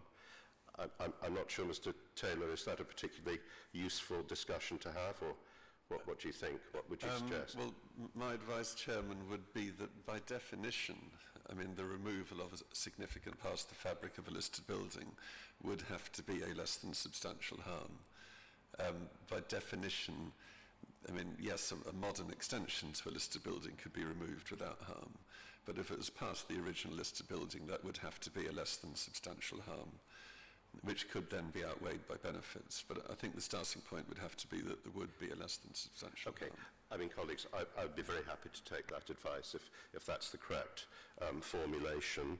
Are there any other points? Now, also part of the resolution, because the resolution would be to grant planning permission, we would need to put, well, I would hope a small number of mainly standard conditions on. Obviously, there's the time limit, approved drawings. What other conditions might we sensibly have? Well, Chairman, I did take the precaution of having a quick discussion with our conservation team just in the event that the committee were minded to grant permission. They have recommended, as you might expect, a number of conditions, all relating to the listed building. I mean, I can read through them. To summarise them, they are essentially reserving facing materials, the details of fire surrounds, the extent and form of alteration to ceilings, plasterwork, the joinery, doors, architraves, skirtings, elevational details at 1 to 10, secondary glazing details, roof light details and hard flooring details. All of those are standard, normal conditions for alterations to a listed building. Right. So there's nothing out of the ordinary there. Okay. I think, and just one final point would be, do remember, of course, that any decision to grant would be subject to the completion of a legal agreement. So that would have Actually, to be that's passed through. correct, because the 3 new homes created wouldn't be able to get residence parking permits, and that would mean to be given form by a legal agreement. Yeah. So we need to have that as well. Okay. All right. So, colleagues, I would like to propose a resolution that we grant permission with those conditions that we've just discussed, plus the need for the legal agreement about permit-free development. I'd like to propose Chairman, that. sorry, could I just interrupt? If I could just recommend that a little bit of leeway is given with your delegated authority to officers, just in case any other condition. I mean, I summarised them there, but obviously we need to fine-tune conditions. So yes, yes, a little bit of leeway would be useful. As long as there's no attempt to kind of try and get round the member's decision. If that's what I would suggest. Is the way I would put it. So I'd like to propose that. Who would like to second? Councillor Evans seconds. So can I see those in favour of that resolution to grant permission? Those against? Okay, so that's granted. Now we also have, of course, the listed building consent. Now, listed building consent, again, we have to do this, so the recommendation is to refuse. So can I see those in favour of the recommendation to refuse, please? Those against? So the recommendation is not adopted, and I now think we need to propose why we are granting, and I think, Mr. Taylor, it is simply that we feel that, on balance, the public benefits outweigh any less than substantial harm to the listed building. And I'm not sure it's necessary to add any more in this case, is it? Don't think so. No. I mean, that would be a sufficient justification to grant, yes. Okay, all right. Well, I would like to propose that. Can I ask, is that seconded? Councillor Spalding seconds. Can I see those in favour of that resolution to grant listed building consent, please? Those against? Okay, so that is granted. Okay. Okay, thank you very much, everyone, for bearing with us while we went through that. We now move on to land at the rear of 402 to 416 Kings Road. And Derek, you're going to introduce this, aren't you? And Councillor Idris, of course, comes back and joins us on the committee.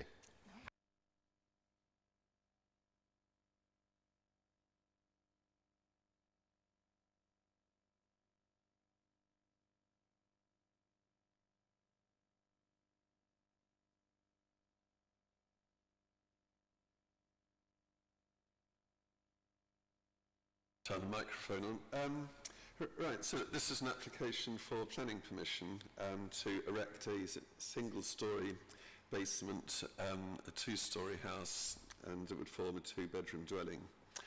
I won't take you through the long planning history. It's all set out, I think, in some detail in the report. So I'll just turn to describing the application that's before you. As you'll have gleaned, obviously, from the documents you've seen, the application site is a backland site. It's a very difficult to access backland site. You can see it outlined there in red. And in the top left of the red outline, That's where the site emerges out to the end of Lamont Road. I've got photographs in a second that will illustrate that better. But, I mean, as you've seen from the representations, from the discussion, the enclosed site, basically it presents significant challenges. Challenges in terms of how the planning system deals with it, challenges in terms of people who are living near the site, and it presents challenges to any developer trying to develop the site. It's definitely a very enclosed and challenging site, as you can see from the extract. Whilst I've got this slide on the screen, it's worth pointing out the existing escape route, which you'll have seen plenty of references to, I think, in the documents. And you can see it sort of, I don't know if you can see the mouse at that distance, but it basically, the escape route runs around the periphery of the site at the back of King's House. And you can see it there separated by the dotted line and the outer boundary of the site in red. And that photograph essentially shows the site as it was before the building. I won't call it a garage because strictly it wasn't a garage. It looks like a garage. But the building on the site that you see there has now been demolished. It's a useful photograph to note the escape route that you can see running around the periphery of the site, where it's separated there by a wooden fence. And obviously the constrained nature of the site shows up very clearly in the photograph.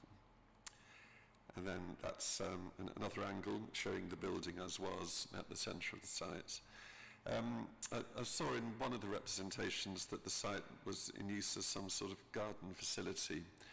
I'm not entirely sure it wasn't a garden centre, but I mean the building had some source of commercial use at some point.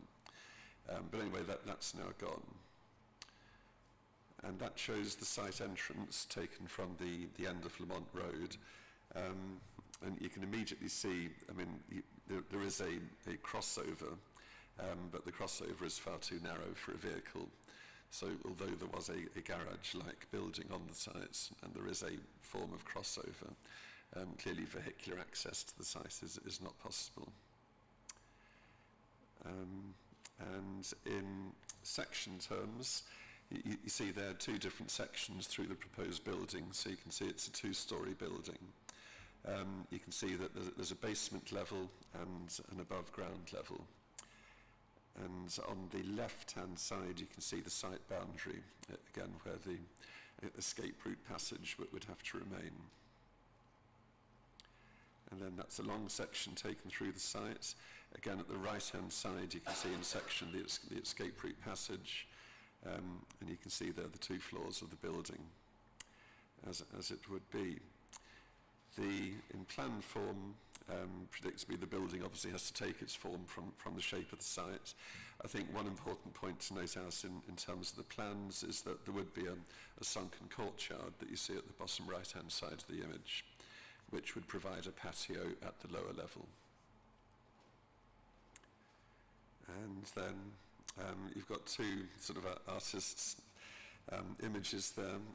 The first one is taken along the passage that would face the front entrance, and then the second image on the right shows you the extent of green roofs, and then you can see the light well there in the foreground of the image that I was referring to on the drawings. And that's the sort of west or front elevation.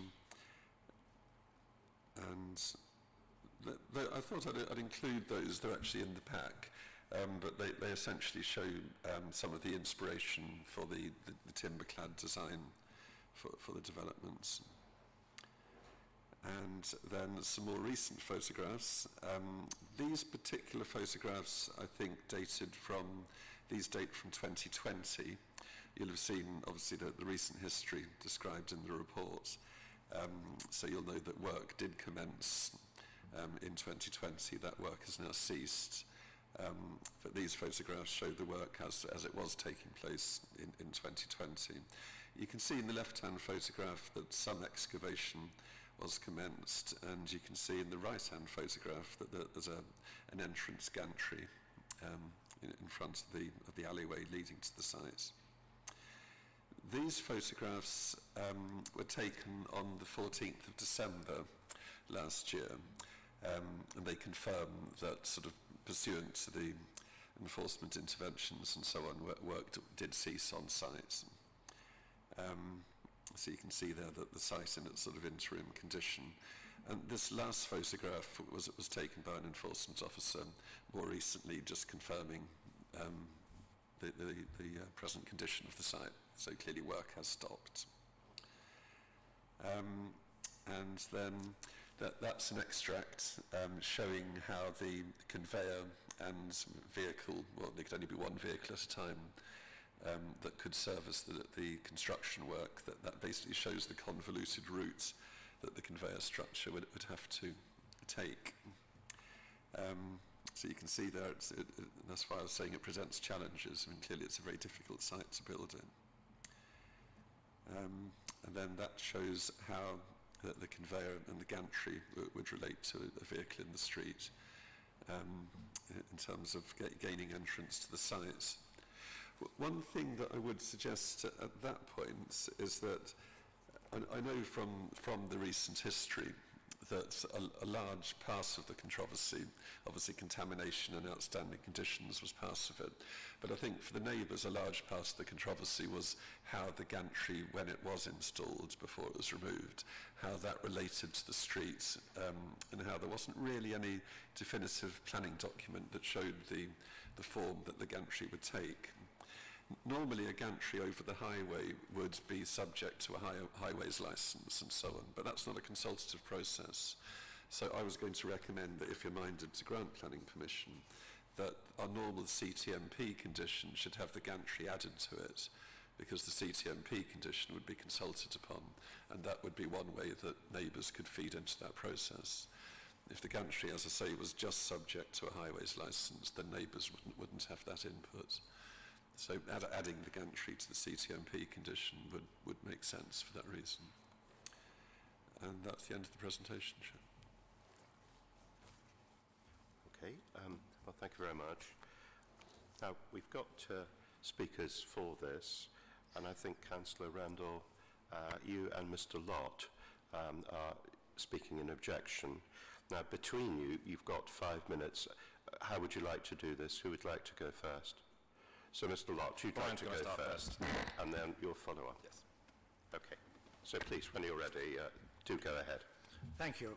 I represent all 20 local residents and the Kingsland Pre-Prep School who are impacted by this development, and we strongly object to it being approved.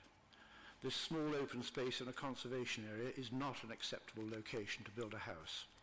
The only site access is through the 1 metre wide fire escape passage.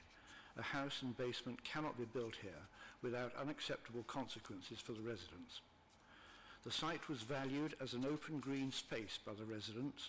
Those pictures are not representative of what it was once. It was formerly a plant nursery and a wild garden with flowering trees.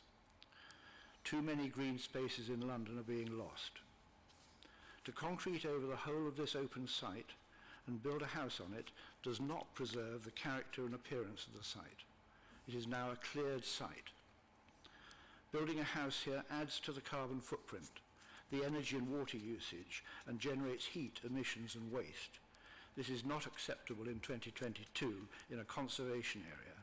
It doesn't comply with policies to reduce global warming. The development is not able to meet the sustainable drainage condition of reducing surface water runoff, which is currently 0, by 50%. It will increase it. The Council should reaffirm its 2013 decision to refuse permission.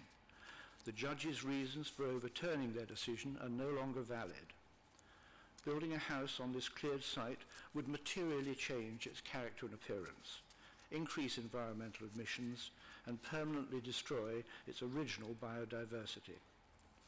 In the past 7 years, no achievable and acceptable CTMP or site construction plan has ever been approved.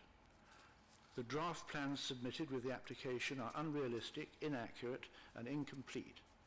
They don't show the gantry, and they don't show the fire escape passage being blocked.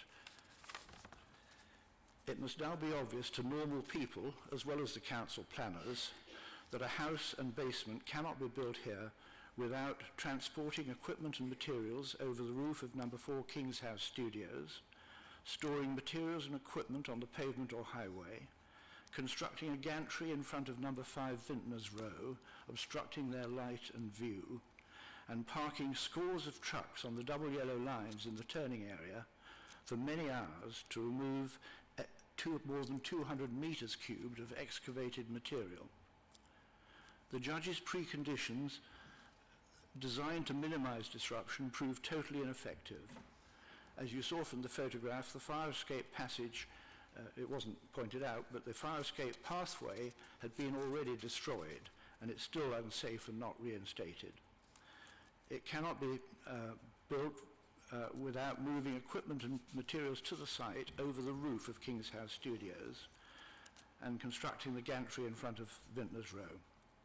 The Kingsland School, with more than 40 staff and children, insists that the fire escape passage must not be used for the delivery of materials and equipment to site. The applicant has not demonstrated that the development can be undertaken without unacceptable consequences for residents. We object to permission being granted before an achievable and acceptable construction traffic management plan and a site construction management plan have been submitted. It is not acceptable to leave these items as preconditions. It will cause the residents 3 more years of planning blight, put the onus on residents to enforce their rights as private legal matters, and force the council to enforce all the conditions on a continuous basis. We urge the councillors to support the residents and refuse this application, and welcome your questions. Thank you, Chairman. Just trying to get my microphone on. There we go. Mr. Taylor, would you go back to the first slide, please? That kind of has the red lines and the... Yes, perfect. Thank you. Thank you, members of the committee. I'll be quick. As you can see, like probably many of you, I've never seen a site like this in my life. The only way you can it's surrounded by 4 other buildings, and the only way you can access it is through a fire escape, a 1 meter wide fire escape that, as Brian has said, that 40 children under 5 need to use at all times at 24/7. I'm speaking on behalf of 3 ward councillors. Councillor Pascal is here, and some of the other residents as well who have come out this evening, showing how passionate they are about this scheme. Although the previous application was approved on appeal, as the committee well knows, and that is a material consideration, I think now this is an opportunity for this committee to reconsider their own judgment on the basis of new developments that happened since that point earlier on. The use of a 24-hour 7 fire escape is not compatible with a construction site or a CTMP. With the new fire regulations and fire escapes, that access has to be available at all times. Having workers, people like the previous application was approved for, is just not safe. The residents who live there, the shops along the side, and I said the children, the 40 children under 5 who need to access that site at all times, is just not compatible with the building site, nor is it compatible with a permanent building on that on those grounds. I also wish to object that in the report it says that the development would maintain an acceptable standard of living conditions for occupiers and neighbouring properties. I think this is completely incorrect. Given the size of the property and the closeness that it has, it's going to have a material impact on what residents have. I also don't see how policy CE6 will be complied with or enforced, which says the council will carefully control the impact of noise and vibration which affects both amenity and construction and operational phases of the development. Given the size of that land and that fire escape access, I don't see how that can be done. Thank you. Okay, thank you very much indeed. Now I think the applicant is also present. Yes? So when you're ready, please, you go ahead and actually it's more like 6 minutes than 5 minutes, but please, when you're ready, go ahead. Fantastic. Thank you very much, Mr. Chairman, councillors. First of all, I'd like to introduce myself more directly. So my name is Adrian Odulja, and this site has had a tremendous amount of history. It has had and caused a lot of emotion amongst the residents. This is the reality of it, and I do understand why. Because if I was a resident, I wouldn't want anybody building near me, and it's simply because it will disturb my way of life, and I fully understand that, and I do gauge this emotion and feeling.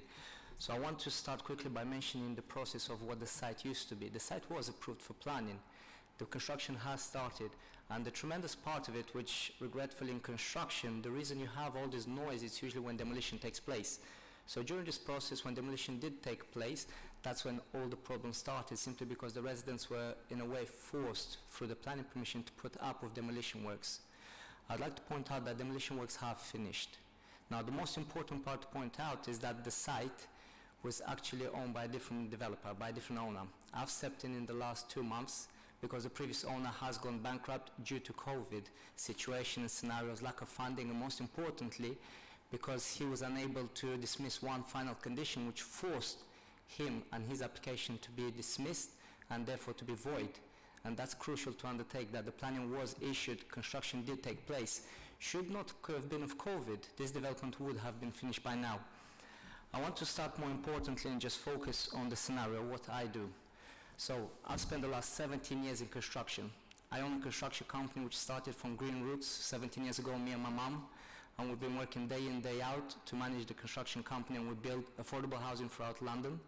We build all to the Help to Buy schemes. I've developed over 100 projects to date, all within London. A large portion of them all throughout different boroughs, especially those in conservation areas. Those in the registered scenarios, I've worked even as close as possible with Grosvenor Estates on some of their developments, especially on listed grade 2 buildings.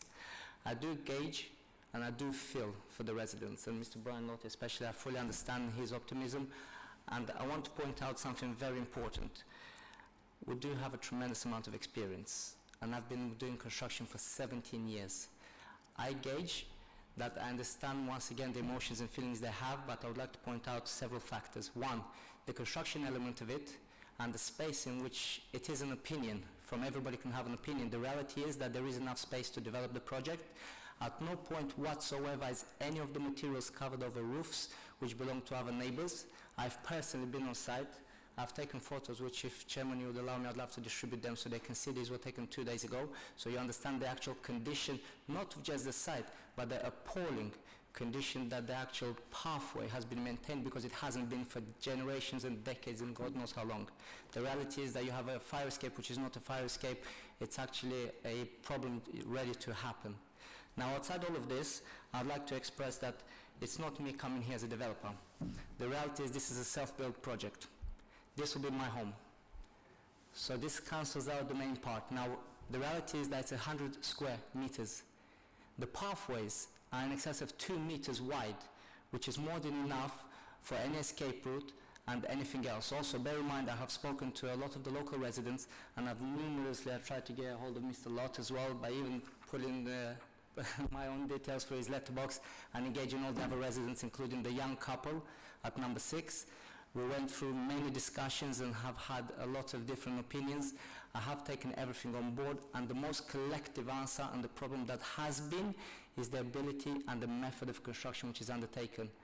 To be honest, I'm a young professional. I'm newlywed, I'm going to have a young family, and I cannot afford anywhere else in London. This is the reality of it. I've got the opportunity now to own my own home, to own a home which I know how to build with my own bare hands. A development which is self-built, self-maintained, with quality equipment, quality material, everything within the standard. I'd like to point out a few points that, most importantly, the planners have advised that they would like this to be granted, and they have pointed out several points, which one was the proposal does meet the character and appearance of the conservation area, and it does and would maintain an acceptable standard of living conditions for the occupiers and the neighbors nearby. So this includes myself. I would not build something or decide to stay somewhere with my young family. And the prep school, I fully understand that. I fully understand their concerns, and this is why, I'll pass the photos around, the walkway which was left behind, which is outside my demise, it's a hazard. It's an extreme serious fire hazard, and nobody takes care of it because there is no contribution towards money, there is no light, there's nothing. Nobody actually takes care of any of those. Whereas the moment we build, when I build my house, I would be taking care of everything to make sure that it's not a fire safety, it's not a hazard to anybody. Now the reality is that it does point out that the most important part, the residents do feel like their daily lives will be impeded, and I fully understand that, and the gantry was pointed out. The way construction works is that, as I said, it's noisy. The reality is that as a company, I've been operating around a lot of residents, and we have worked together with every single resident, and including Mr. Lott. I have done my best to reach out for 6-7 revenues to him directly as well, and I am always an open book to discussions with all residents on how we can reduce all noise and all issues, simply for the point that I will become that resident as well. Now, at no point can that private land become a garden, which I do understand, but the reality is that this is a development. Now, this will not be a 3-year development, simply because I build day to day. I understand the speed at which I build that, and we believe in 12 months this project will be up and running, and it will be finished, and I'll be moving into my new house. And I'd like to point out that we do have a lot of tradesmen, for example, like code of conduct practices and things like that, which are definitely in place. In regards to traffic management, this is very, very important to us as well, and I have created a CTMP plan which was issued. I am happy to sit down with Mr. Lott and any other local residents to restructure that plan in regards to different hours. You need to conclude your remarks. Thank you very much. On that matter, it's very important to point out as well, like I said again. No, I'm sorry. You have to. I'm sure there are going to be questions to both yourself and to the objectors. Perfect. Thank you very much. Okay. So, colleagues, who would like to go first? Walla. Thank you, Chair.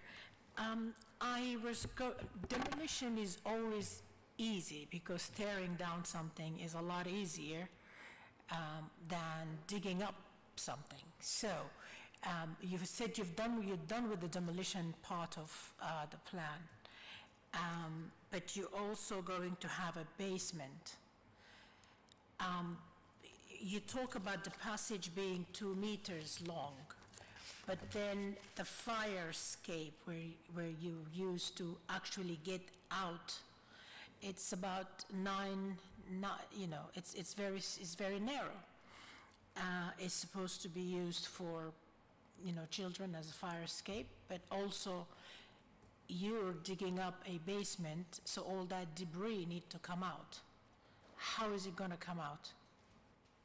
Yes, thank you for that, Ms. Idris. We've touched that scenario, so I would like to also point out the demolition work was done by the previous owners, and because of the lack of due care and the way they've approached it, it has caused a lot of resentment, and hence why we're here. Now, in regards to your question, it's a very good one. It's one that we deal with a lot. We're currently building a basement down in Brentwood. It's a very big one. It's on 18 units, and I've dealt with every single resident there and explained, and a lot of them take them hand by hand and show them the project, as I would open myself to Mr. Lott to come and visit. To answer your question very directly, the passageway is 1.1 meters, and this is the thinnest point of it, which stretches out to more than 2 meters. Now, where the passage is, we're actually there's a previous scaffold which has been put in. The scaffold is extremely high. It goes almost to 1.5 sizes of your building. So what it does is all the construction work which takes place in the enclosed space, bear in mind you have fencing, and the fencing is blocked up, so nobody can see anything in. It then goes up, and it goes up a ramp, which leads over the pathway, and at no point whatsoever does it block any escape route or does it infringe in any escape whatsoever. Now, I would like to point out something extremely important, very serious. If that was Mr. Lott, I'd be in exactly the same position. I would like to understand every single point and how every single bit of the construction takes place. Why? Because if tomorrow there is a fire and those children have to run out, I am held liable. So therefore my construction method statement has to be accurate. But the second thing I'd like to point out is I generally have 17 years of construction. Today I was on site since 6 a.m. we started, so I'm here quite late for me. The reality is that I'm going to be on site every single day building this home. And my abilities, I know for a fact, they prove themselves simply because of the recommendations I have. And once again, no construction material will be touching the pathway whatsoever. Also, as you know, when you go to buy something, it has a 25 kilo label on it. In construction world, majority of stuff is set to a set weight. So when you actually build stuff, you just put it over the top, so it's all easy to carry. And all the construction, now this is the key, when the basement is dug out, what we do is you take everything, and due to the proximity of all the neighbors, and normally everybody does it differently. They can put it in a conveyor and you throw everything down, causes dust. For me, I'm going to do it the old-fashioned way. We're going to take everything, pack it in bags, big bags, seal them up, drop them down through the system, which carries all the way to the top. Bear in mind, it was mentioned earlier that they go over the other residents' house. They do not. I've personally climbed the whole section. I walked over it. I even have videos. I can pull it up and you can see the timestamp last week. And I can walk over the walkway and all the materials go through and the lid down. This is all closed off. It's all private within my own demise, away from any forms of issues. On the back of that, this is why we have liability insurance, this is why we have PI insurance, because we've been accredited and been allowed to construct these method statements and create this type of construction because we are credible and I know what I'm doing. I personally build with my own hands every day. Thank you. Thank you. Okay. Emma. Thank you, Chair. I'm still very worried about, I'd like to ask Councillor Rendell and Mr Lott, if I may. I'm very concerned about this, this passageway, which I see is actually slightly less than a metre when it reaches the pavement. So I keep on looking at it and wondering how on earth materials are even, how will you get, you know, any large piece of construction material around there. But to start with, before we get to that, can you just explain the route? Because I'm not entirely clear where the school is. Yes, of course. I can, if Mr Taylor can... Is it in the old Conservative Club? Is it? Yes, sorry, yes, that's right. Okay, that's so right. the exit is at the back. That's right. So it goes where I can see the stairs. Yes. And then it will go straight into that area and then down... Then down the passageway, which is only 90 centimetres wide. Okay, and presumably they have practice sessions. Yes, they do. Once in a while. That's right. That's right. Which is perfectly reasonable. So I know this isn't a planning consideration actually, but I think we need to know if they have a kind of right of way. They have a right to, an established right to use that as a fire escape. As far as I'm aware, yes, absolutely. And it's not just the nursery; it's the other residents who live around it as well.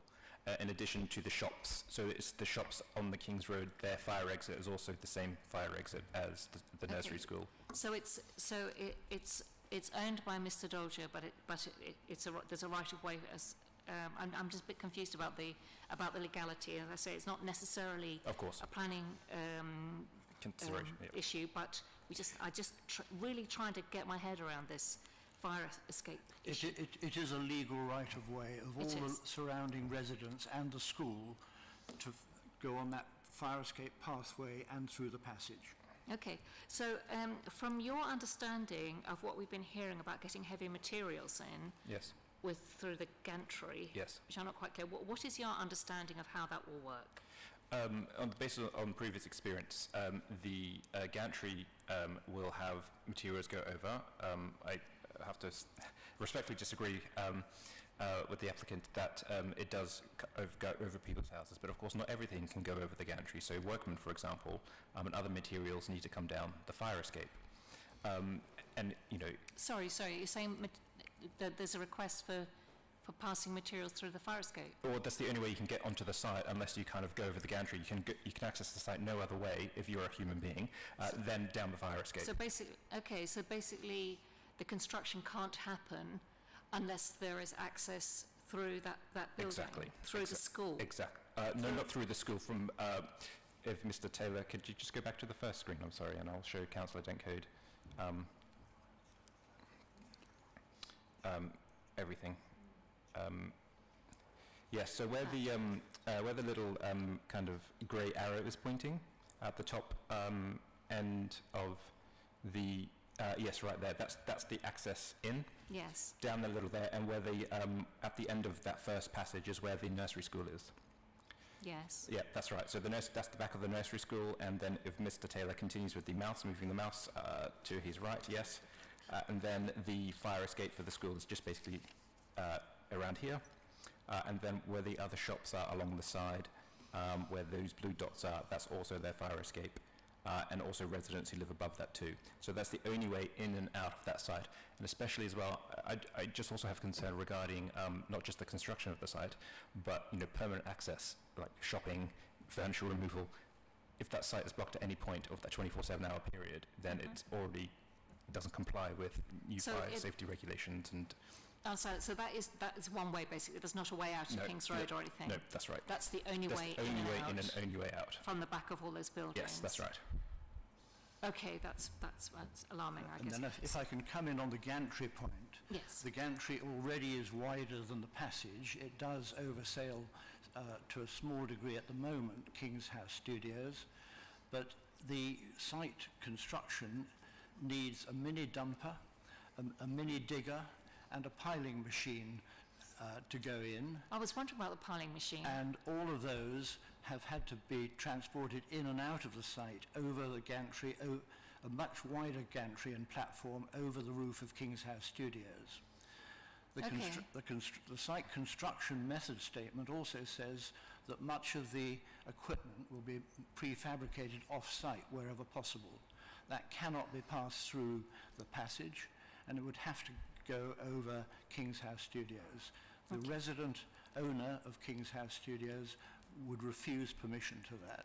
Right. So, in other words, it's almost impossible to get large construction materials on site. Our contention is that this site cannot be built without materially obstructing the fire escape passage, extending the platform over the number 4 King's House Studios, and building a gantry in front of number 5 Vintners Row, and also parking on the double yellow lines for many hours while you excavate 200 metres cubed of material.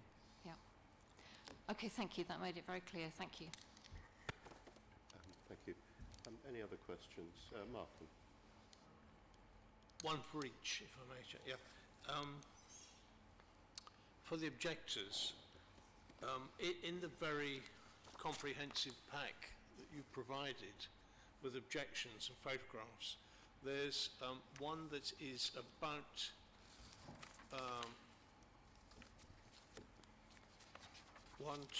fourth side in, and it shows a very narrow corridor with those yellow scaffolding poles which are supporting the gantry. That's correct. This diagram here particularly I was interested in because it shows the passageway coming out. Yes. And those scaffolding poles appear to reduce the width of the fire escape. That's right. And I just wonder if there's some kind of risk assessment on that this is going to cause considerably greater risk of the use of that fire escape. Has there been any fire authority risk assessment? Brian can maybe, we have invited London Fire Brigade to come to the property and investigate for themselves. As far as I'm aware, they felt no need to.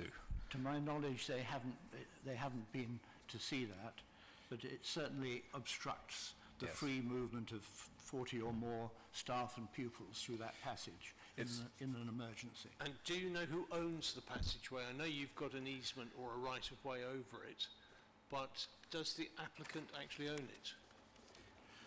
No, the applicant doesn't own it.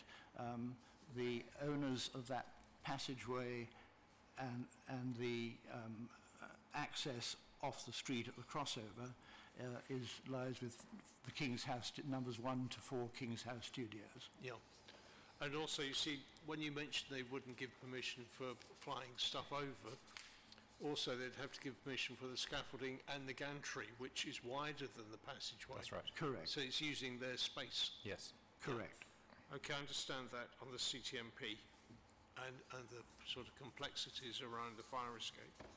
Then can I ask the applicant two quick questions? It states at the beginning of the pack that the applicant who filled up the form to apply is a Mr. Dvorak. And I just wonder how Mr. Dvorak comes into the situation.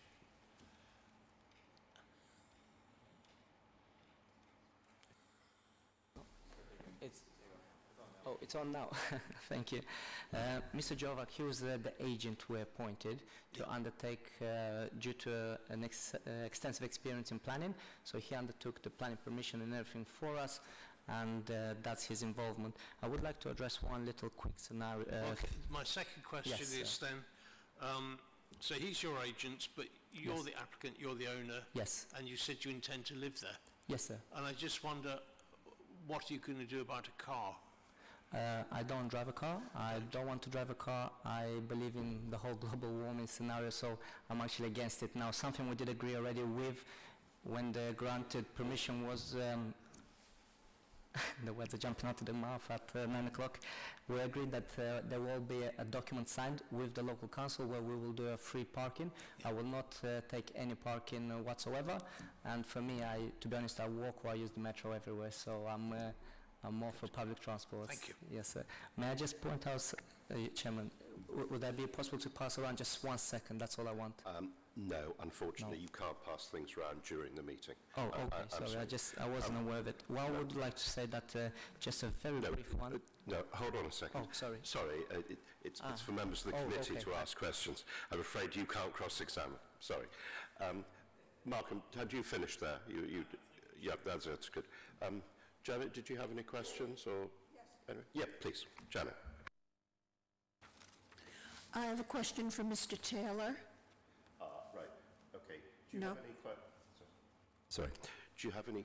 Does anyone have any more questions for the objectors or the applicant? No. Okay. In that case, thank you very much indeed for speaking. So now we move on to we can ask the officers questions. Okay. So Janet, you go first for that. Yes.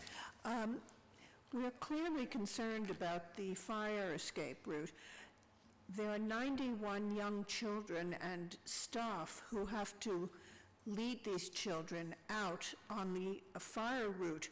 I don't see how that is physically possible. Pre-prep children cannot go out there on their own. The adults will have to stand in the queue with them. And I don't think that it's wide enough. Well, clearly, as we've heard, I mean, the alleyway is obviously very narrow.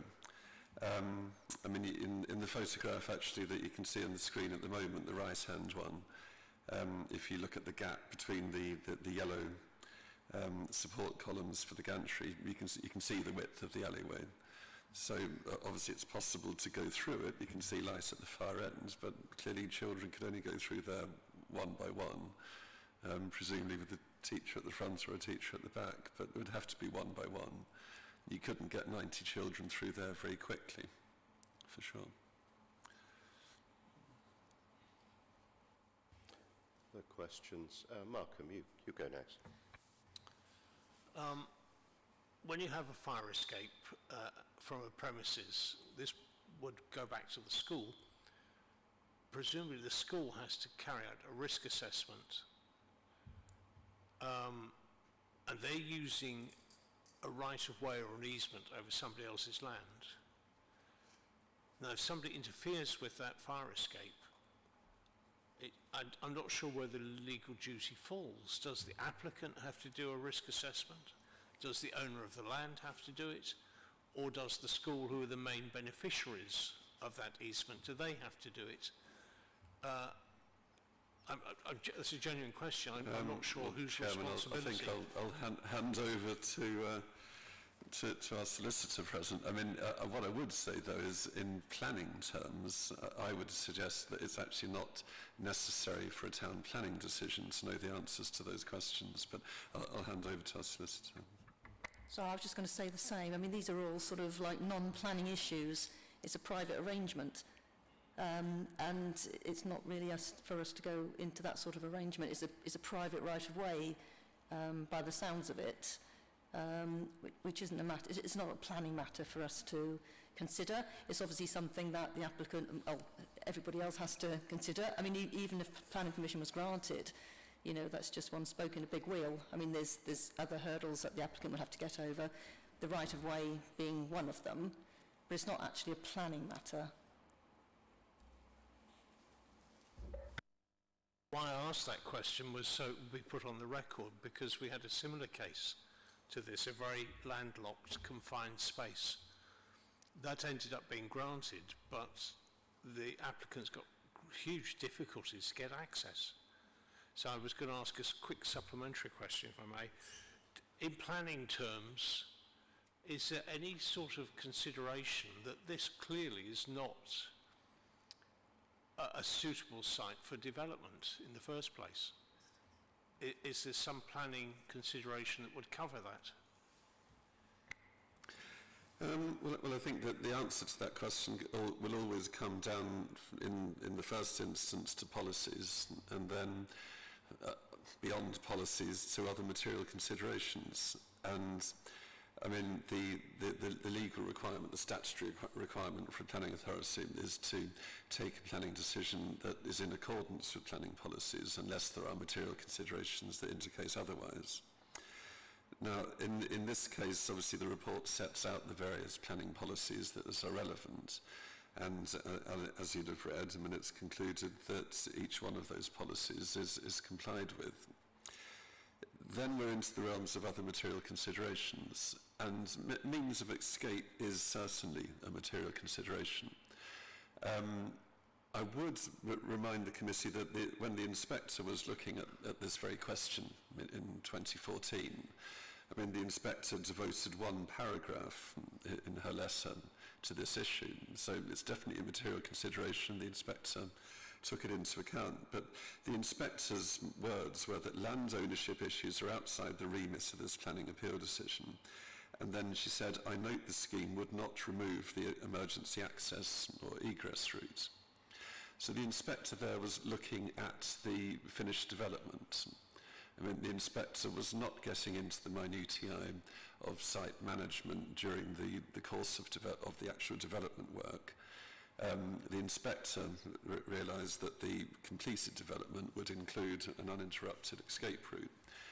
And there is something that's, I think, a material consideration then to add to that, which is that when the inspector decided to give that one paragraph and was satisfied that the emergency access would remain, the inspector wasn't able to take into account the code of construction practice that now exists. So you'll have seen that there's a condition recommended which makes it mandatory that the code of construction practice would be followed. And that's something over and above or beyond what the inspector had before her. And the code of construction practice is all about what happens during the construction works. It's not about the finished product, but it's about how that is constructed. So there would now be a greater degree of attention paid to the means of escape as part of the code of construction practice agreement. Actually, I'd just like to pursue this point. The inspector decision is a few years ago now, and I'm fairly sure it predates our construction traffic management plan conditions, because they are from, 4 or 5 years ago. I'm not sure they went quite as far back as 2014. Is that relevant at all, do you think? Well, but I was talking there about the code of construction practice, so that came in well after the inspector was considering the proposal. At the time the inspector was considering it, there was a subterranean development SPD that actually did include a recommendation for a construction traffic management plan. Policy CL7 that we have now, it provides a lot more detail than that the inspector had before her. But she did attach a construction traffic management plan condition in the appeal decision. Okay, thanks for clarifying. It's just an earlier version of no, I understand. No, that's helpful. Thank you. Emma. Yeah, thank you, Chair. I'm just trying to remember the outcome of it, but there was about a year ago, probably, there was a case of a mews down off Cheney Walk with a tiny, where you on that one? Really, it's such a tiny entrance that you could barely get a vehicle through. Their smallest vehicle was like 1 inch either side of this thing, and actually had been scraping the sides of the sides of the walls and so on. And we decided it must have been on the construction traffic management plan, wasn't it? That we actually turned it down because we said it was impossible to build. And so that we have a precedent. I'm pretty sure it was on the construction. It wasn't a year ago. It was, I think, maybe maybe 6 months ago off Cheney Walk, and we turned it down anyway.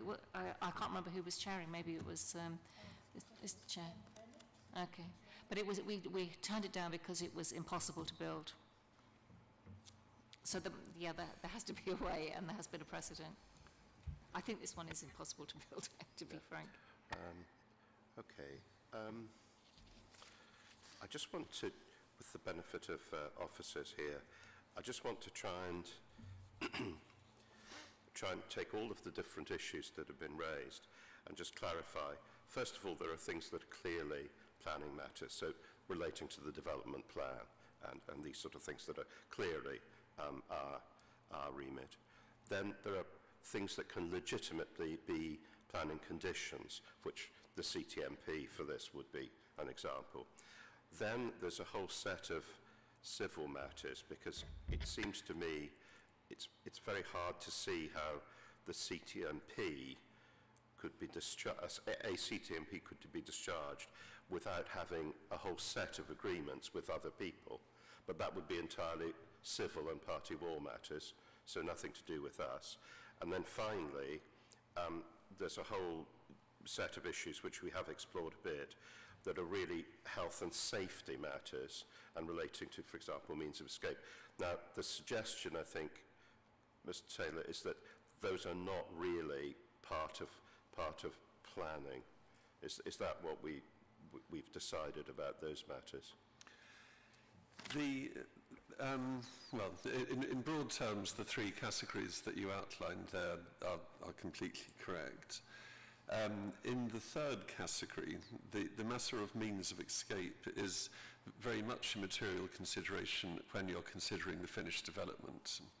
I think it's important to separate that from potential interruption during construction work, because the latter part really isn't town planning.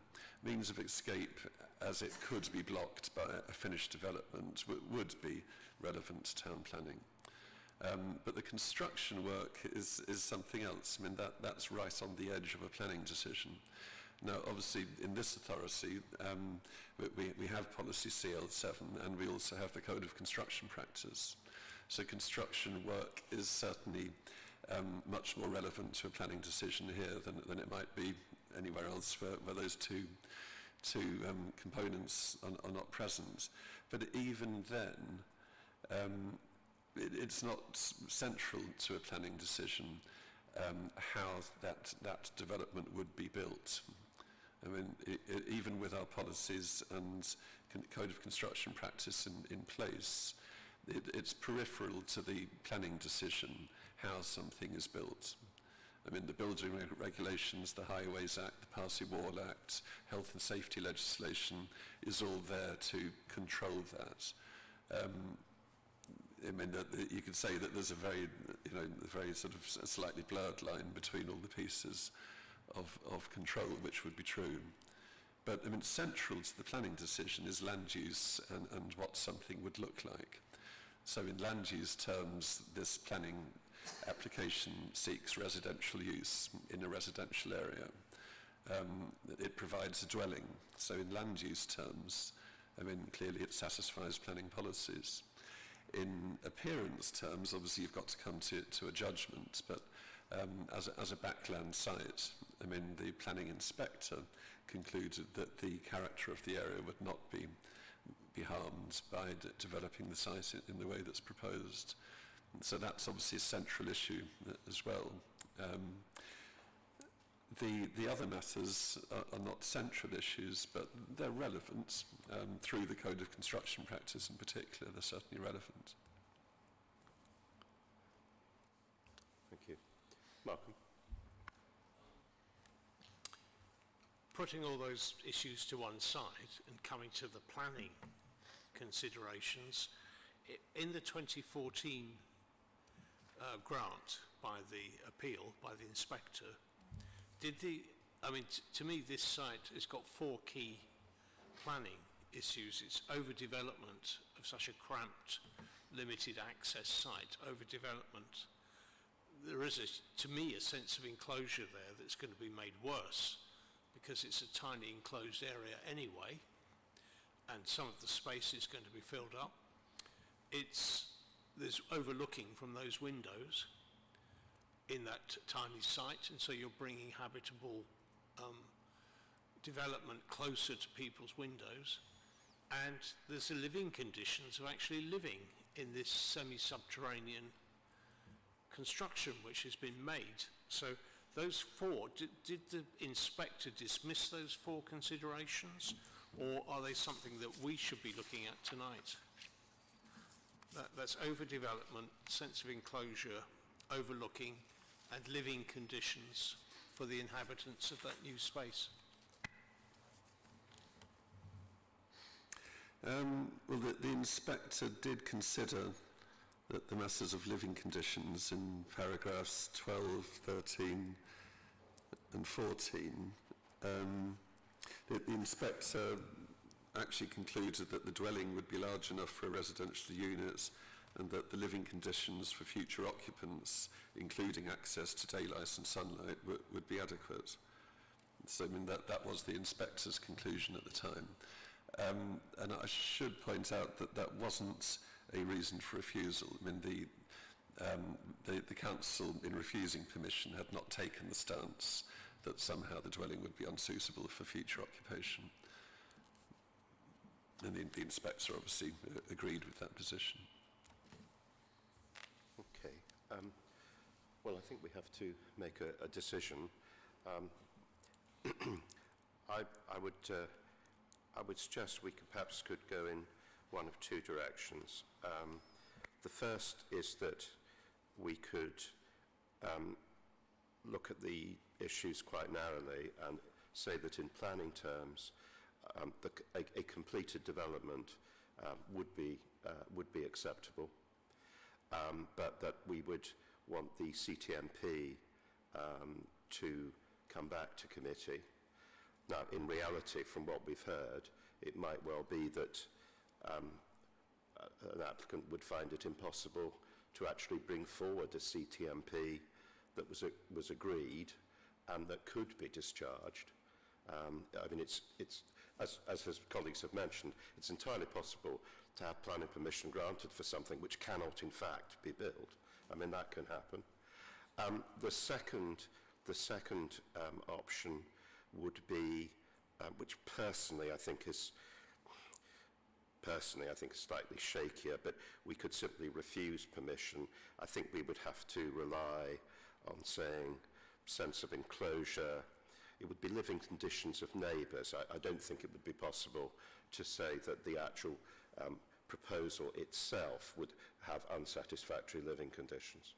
So I think that would be we could go down that route if that's what we thought. So just very quickly, if I can go down the table to get a sense of where we might be going on this. Who'd like to? Do you want to ask a last question? I was just going to comment.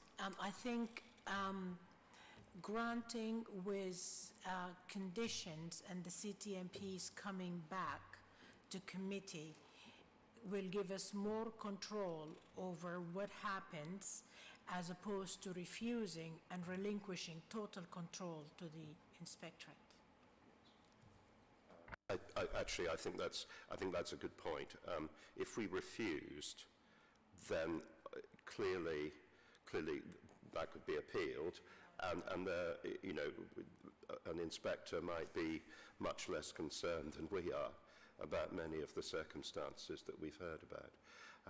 Who else? Just quickly, how do people feel? Malcolm, Emma, what do you feel about? Reluctantly, I probably agree with Wolof, and for the same reasons. I don't think it's possible to build this. Bearing in mind that previous case that was landlocked, that was granted, but he still hasn't been able to build it, and it's very similar to this.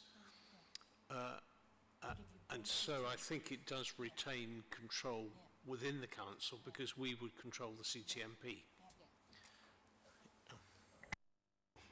Okay, well, in that case, I think I've got a sense of where we're going. So we have a recommendation to grant, and of course I should point out those legal agreement to a secure permit-free development. Could you just say I'm refusing? I'm voting for refusal. Okay, all right. So the recommendation is to grant with the conditions, importantly the CTMP, and I think we would obviously say the CTMP would have to come back to committee. I think I'm reluctant normally to do that, but I think we should in this case. So, could I see those... Chairman, sorry to interrupt. Yep. If I could just reaffirm, I recommended in my presentation that if you were minded to grant, then the CTMP condition should have the gantry added to it. So just making sure that that's in your well, yes, I mean, the CTMP would only have to come, it could only come back to committee if it was worked up in a satisfactory way. So that would including a gantry or whatever other measures were necessary. Yeah. Just very quickly. I just need you to explain the policy here, because clearly it is an application that is just not fit to be built. So I just don't understand what we're doing here. I'm sorry, it's just not clear. Isn't it a bit dangerous to grant if we don't like the application? I'm sorry, I have a little bit of an issue here. Yeah. Well, I think my point of view on this is that you can grant an application, but the grant is accompanied with the conditions which are part of it. So if the conditions are fundamental, and the conditions have to be discharged before the development can actually take place.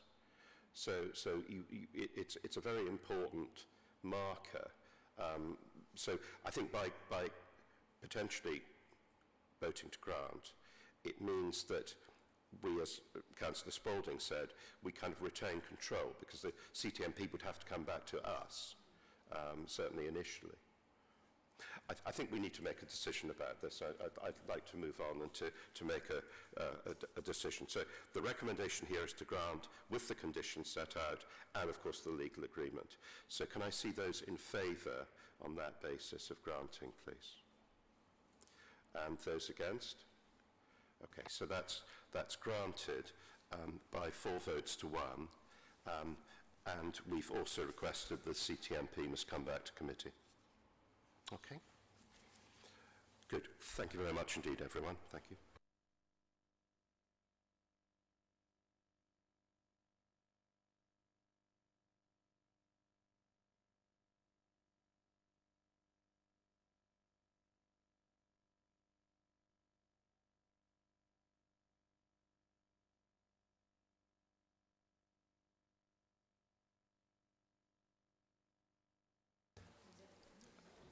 So thank you very much indeed. If you'd like to continue your conversation, if you can please leave, because we need to move on to the next item on the agenda. Thank you. Thank you. Okay, so the next item is 27 Uxbridge Street, and Sarah Gentry, I think, Sarah, you're going to present this. Please, go ahead. Yes, thank you. So this application concerns a restaurant located on the northern side of Uxbridge Street, adjacent to the Coronet. The application is for an extension to the rear with plant and equipment and alterations to the front of the building. Permission has already been granted for a similar proposal in August 2021. But with a different form of rear extension. This slide shows the aerial view of the site. You will see the Coronet building to the east, which has a high flank wall, with the properties to the north in Notting Hill Gate shown at the top of the slide.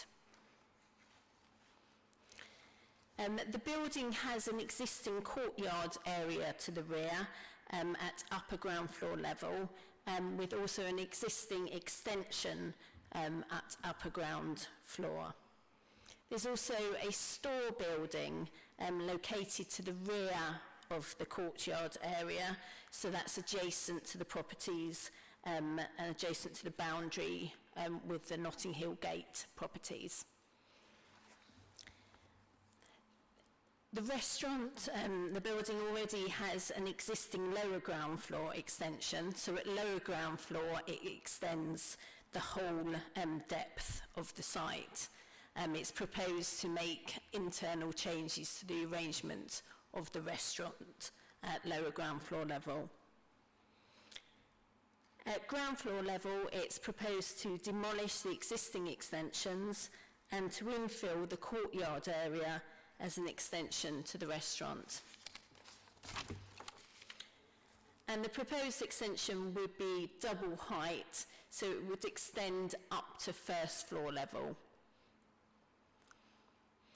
And this is a section as existing and as proposed. The proposed extension would be glazed and it would have a single pitched retractable roof. The building does have an existing extract flue. It's proposed to replace these with new risers, and also air conditioning is proposed on top of the extension within an enclosure. It should be noted that planning permission was granted in August 2021 for a similar scheme, and this is a significant material consideration. The previous approval was included lowering the floor of the building, so lowering the lower ground floor of the building, which is no longer proposed as part of this scheme.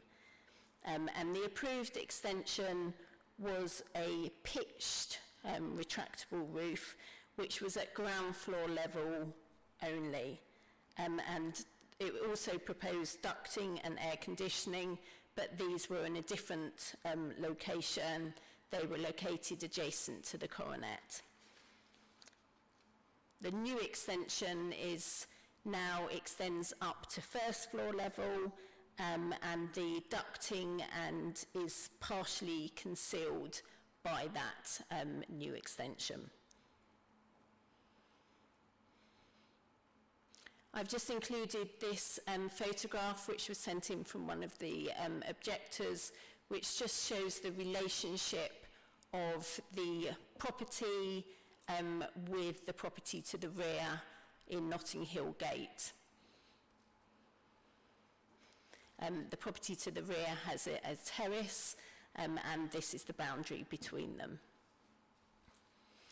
Finally, alterations are also proposed to the front of the property, a new stair and replacement windows, but this element of the proposal is as approved. It is identical to the previous application. Finally, I'd like to just draw attention to the Addendum Report that you have in front of you, and in particular to the proposed additional conditions. One which relates to odour, and the second which requires additional drawings to be submitted and approved by the Council. Thank you. Good. Thank you very much. Now, a couple of objectors have registered to speak, so please, when you're ready, you have up to 3 minutes shared, so please go ahead when you're ready.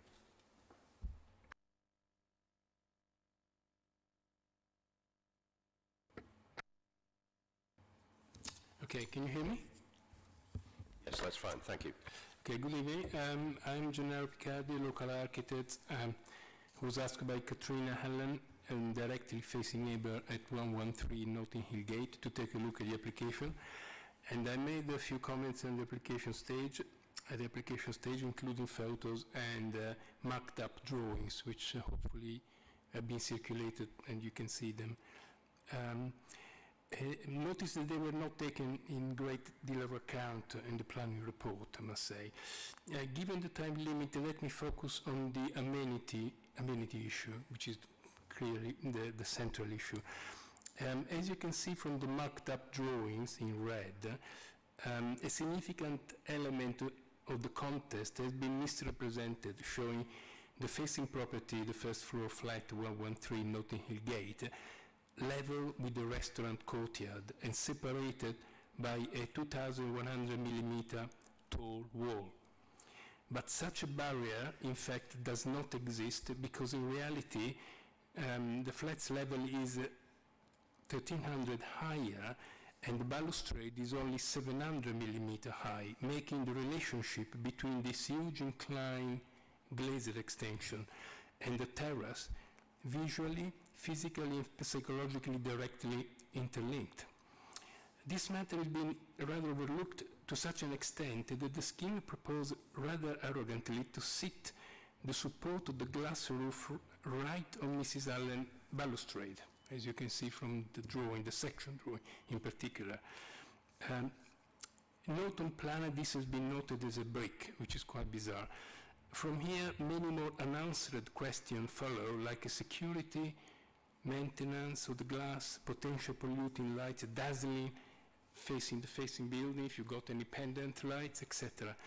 And the same crucial inaccuracy on the drawing as existing and as proposed was also shown on the previously approved application, which may be unsafe if you just look at it strictly from the drawing presented. When assessing the issue of maintaining amenity, a carefully study and analysis of the contest must be first critical consideration, but in our case it has been rather disregarded. As a result of this, the assumption that the applicant proposer will maintain the amenity and have a minimal impact, I don't think is sustainable and should go back to the drawing board in my mind. Thank you. Okay, thank you very much indeed. Excuse me. So, colleagues, questions? Any questions to? May I also? Oh, sorry, I beg your pardon. My 30 seconds of fame. Yes, a little time left. Yes. Good evening. I'm David Rothwell, and I live 3 doors away from the restaurant. I'd like to summarise 3 points from my submitted objection. The back of the houses form an enclosed, quiet space confirmed by the applicant's measurement of 38 Dolby, which is as quiet as a library. Secondly, any opening of the new roof will allow out the noise from 66 diners in the rear extension, the front and the top of the restaurant. Thirdly, please follow the Director of Environmental Health's recommendation of a fixed roof, and I ask that the roof has no openings, as otherwise it will not be a fixed roof and the noise will flood out. Okay, thank you. Thank you very much. Questions? Anyone like to go first? Thank you, Chair. And I know the Hillgate Village people actually live there, don't they? Yeah. So I'm imagining that the main concern is not only the overlooking and so on from this extension to the rear, because that's your main concern, isn't it? Is the extension, how that will function. But obviously, with the additional people up there and retractable roof, they are causing problems in other places. They say, oh, we never open them after such and such a time, but they do. There have been huge problems with the retractable roofs. So would it be fair to say that the extension, which will cause overlooking enclosure and so on, plus the retractable roof, light pollution and so on, are those your main concerns? So there's two different perspectives here. I live 3 doors along, so I cannot see the back of what was the Malabar, which was a fantastic restaurant, and my concern is just the noise into the very quiet space at the back, which is actually kept quite quiet because the neighbours, even new neighbours, when they arrive and they make some noise, a quick and polite conversation takes it back to a fairly quiet space. That's my perspective, but Katrina, who lives immediately behind the restaurant, has got, actually is concerned about noise, but her concerns are greater and different, if I can sort of pass the baton to her. Yeah, It's going to be a huge retractable glass roof overlooking the back of my first and second floor flats, which are tenanted. The backs are very quiet. The fronts go onto the main road and Notting Hill Gate, so that's the quiet area. Second floor, it's the bedroom. First floor, it's the terrace. Very, very quiet. Suddenly, diners directly under my terrace. Open roof. And particularly in view of the misleading drawings where actually the roof terrace floor is a lot higher than depicted. It's going to be even more intrusive. We took some hope in the fact that the Environmental Health Director recommended a fixed roof, and that would make an enormous difference to all of us. Okay. Huge difference. Okay, it's quite difficult working out the relationship between the back of this building and your home because of the I couldn't find any drawings of that, but from what I say, it looks as if it's quite a long way away, but actually it's really close. Is that correct? Oh, you can see the rush there. I mean, that's sort of slightly above the okay. wall. So that's the way the your terrace. terrace You is. can see it's directly overlooking. Okay, all right, so the terrace we were looking at, I thought it was next door, but in fact it's on Notting Hill Gate side. Okay, I understand. I've got it. Say, the relationship, it is like, this is the terrace, that is the balustrade, which is 700 millimeter high, and here the glazer roof starts. So in reality, in their section, the floor where I'm standing is shown 1.5 meter lower, hence there is no this kind of relationship. So that's why I'm trying to explain. Thank you very much. I was just trying to work it out from the photographs. Thank you. That's really helpful. Thank you. Well, Thank you, Chair. So just to be clear, all three of you will be happy with a permanent roof? Yeah. Okay, thank you. Sorry. Yeah, that means not a sliding roof, just a roof, yeah. It could be glass, it could be what, but as long as it's just not, it doesn't open. Retractable. Huge for us. Okay. Thank you. There are three things I notice in here, because I get that point, is the central point of this. We've got a paragraph 6.15 about the external restaurant area, and it is limited by licensing conditions that it only can be used until 9:30 in the evening, and only 12 people can ever be seated there, and at 9:30 the roof has to be closed, and there is a condition in planning that the glass has to be tinted, that the officers would be aware that has to be opaque from the outside, so you can't see in. And those three things do limit the impact on residents, but I take your point that you've submitted these drawings in red, that 113, they show the floor equal level to the glass extension, but in fact you're saying it is at such a height that you can clearly look into the glass roof when you're standing on your terrace. Got that point? Yep. May I sort of find a question in that, Malcolm, and I mean that in a positive way, because I attended the licensing, and indeed I've been educated by Derek and his colleagues in licensing that these are two different churches, and indeed licensing puts a constraint that there's only 12 diners allowed outside until 9:30. The key issue here for me is in terms of the noise, because the noise will come through the open roof from naturally the new extension, but also the front of the restaurant and the top of the restaurant. Because there are no doors, it's all just nearly one big open space. So I'd actually argue that if the licensing condition is going to be followed when the roof is open, they're only allowed to have 12 diners in the restaurant.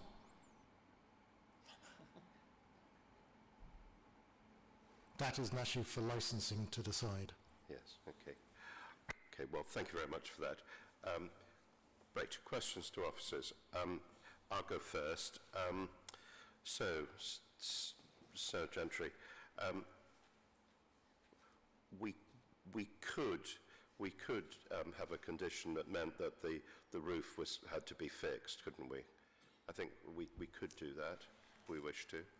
My concern with doing that is that obviously a large part of the development for which permission is sought is the retractable nature of the roof. We have to be careful when applying conditions that we don't change the nature of that development so much that it really negates what's been sought. And obviously the applicant isn't here tonight for us to check that with them. I take your excuse me. I take your point that if we're not happy with something that's very fundamental, we should refuse it, is the implication. But I'm not really. I don't think our concern is the nature of the roof. It's simply that it shouldn't be retractable. So it's a feature of the roof. It's not fundamentally altering the nature of the proposed development, I don't think. But I don't know what, did you want to add at all? I was going to say I'm not sure if that's the case or not, and I don't know enough about it, but replacing a retractable roof with a fixed one, it sounds to me like a completely different design of a roof. But I was going to just mention the fact that last year you did actually approve another planning application for a retractable roof. Is that not the case? Yes, that's correct. So we would need to be sure that this roof is different enough to cause a different harm compared to what's been approved. So the section drawing at the top is the roof which was approved, which was also retractable. Yes, of course. Well, you go. Okay, just to clarify, was the roof we approved at the same proximity to the neighbors and the same measurements as this one, or was it different? It was the same proximity to residents, so it was the same distance away from the property to the rear. It was slightly lower than the roof which is now proposed because of the change in levels. So the overlooking was not the same? No, not exactly the same, although it's not very different, because I think you need to bear in mind that although this current proposal is for a double height space, it goes up to first floor level. Obviously the floor level where the restaurant would be largely at ground floor level.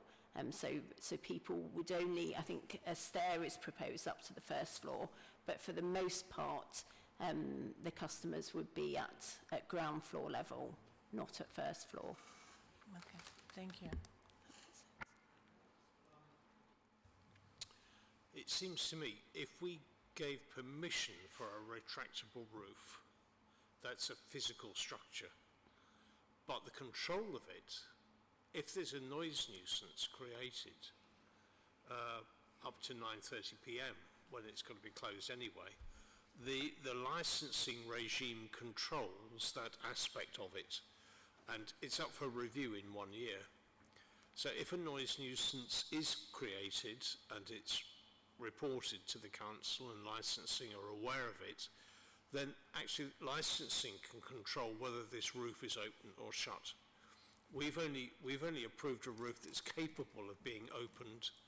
If licensing say it can never be opened after a year, then it remains as a fixed roof, because licensing won't allow it to be opened. Do people always listen to licensing? Yeah, I want to just express my exact concern.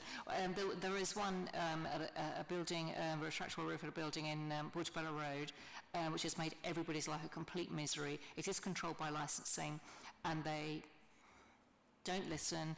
She's had environmental health round 100 times. I think if we can't change the nature of the roof, I personally will have to turn it down because of that, which is a shame. But I just don't think we can approve a retractable roof near where people live. They're just actually opening and closing the roof is noisy, let alone the people inside. A total nightmare for some people.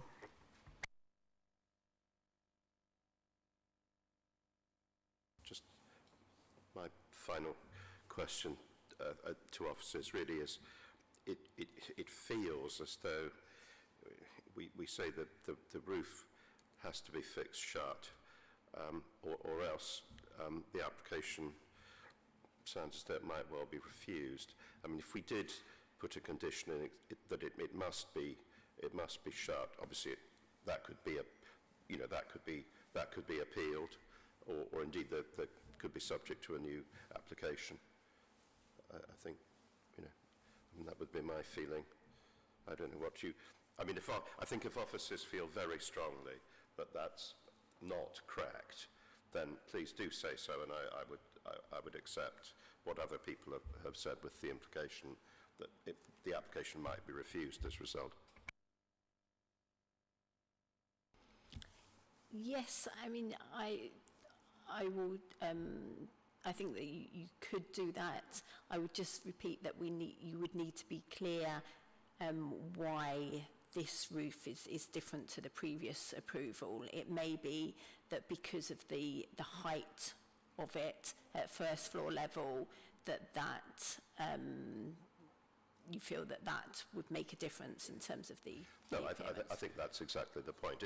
I think it's something that's very similar to what was approved fairly recently, but it is more substantial, and I think on that basis we'd be entitled to do that.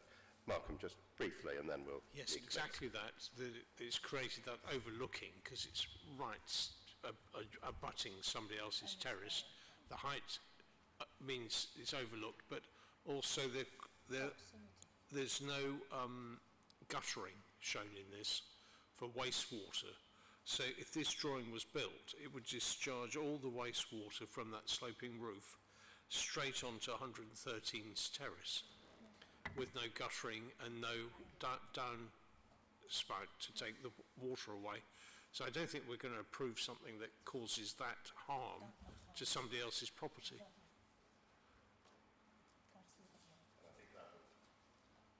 I think that would be an issue that would have to be addressed in the drawings, because I think it may be that's an omission on the drawings. Janet, do you want to come in? Yes, I'm reading in the objections. At what point was it revealed to the residents that this would be a retractable roof? Do you mean the previous application or the current one? In both cases, the drawings annotated that the roof would be retractable. Right. But the previous one, there was a problem, wasn't there? It was shown. Yes. It was shown on the drawings that the roof would be retractable. Thank you. Okay, so thank you. So we need to make a decision. I would suggest that we have a vote on the recommendation to grant, but with an additional condition that this roof, in fact, is fixed shut. Okay, it can have the same form as proposed, but it must be fixed shut. So on that basis, can I see those in favour of the Yes, so it's not retractable. It has to be a fixed roof. So can I see those in favour of granting on that basis, please? Those against? Okay, so, right, so those in favour, I think that's 3 votes in favour and 2 votes against. Okay, so that's granted, but with the roof fixed. Okay, thank you very much. If we can, thank you. If we can now move on to, we're back to Julia, and I think we're at Kelfield Gardens. Please, when you're ready. That's me, Chairman. Oh, see, I beg your pardon, sorry.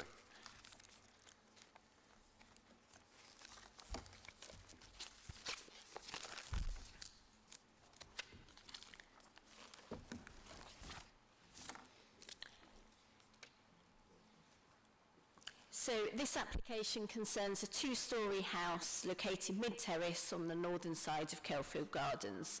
The proposal is for a basement, rear extension and dormer. This slide shows the property with the red arrow. You'll note that there are other properties within the terrace with rear extensions that are deeper than that at the application property.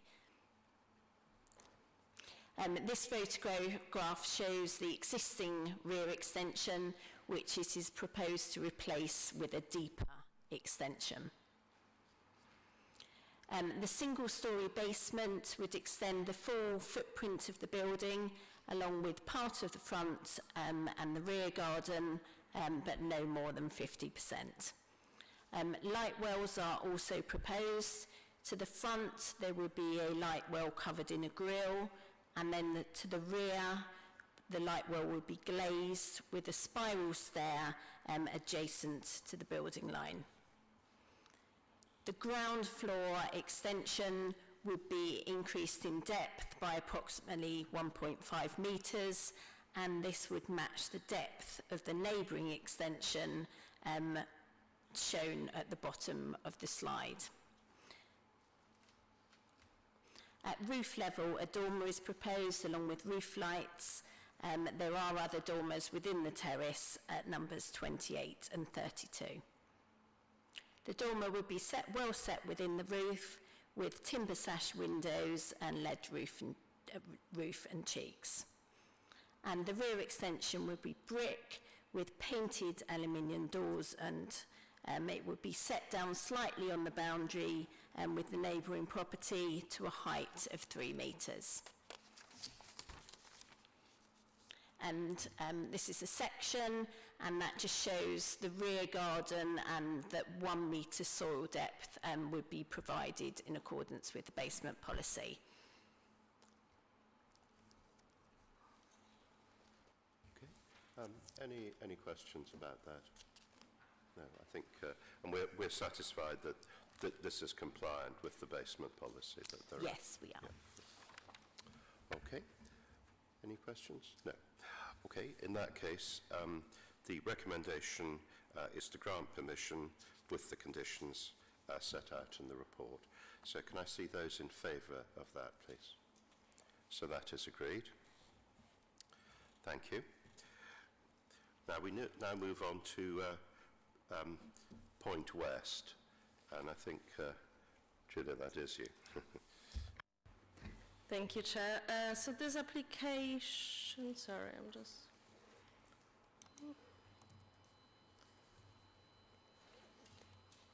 There we go.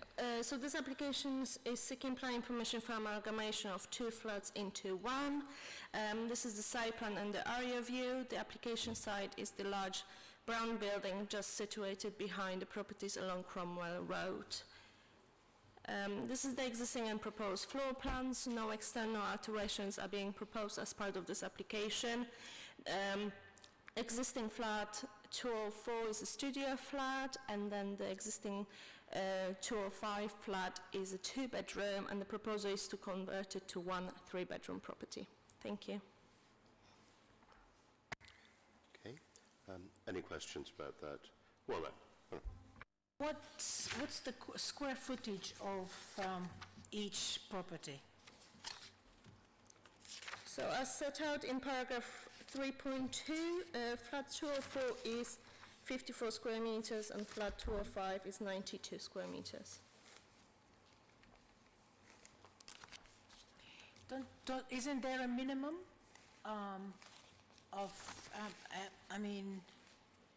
So in terms of the proposal, will be 146 square meters, which is below 170 square meters, which we've got within our policy.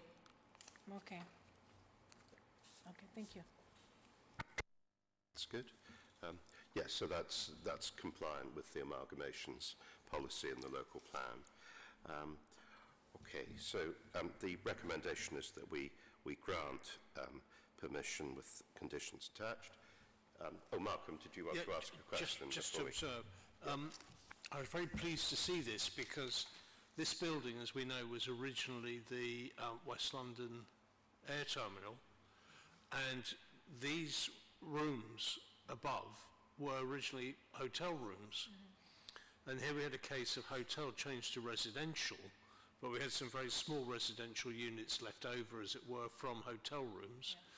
And this is a model, I think, for some of our old redundant hotels, where we can amalgamate 2 hotel bedrooms to create a decent dwelling of 150 square metres. This one's actually got 3 bedrooms, suitable for family occupation.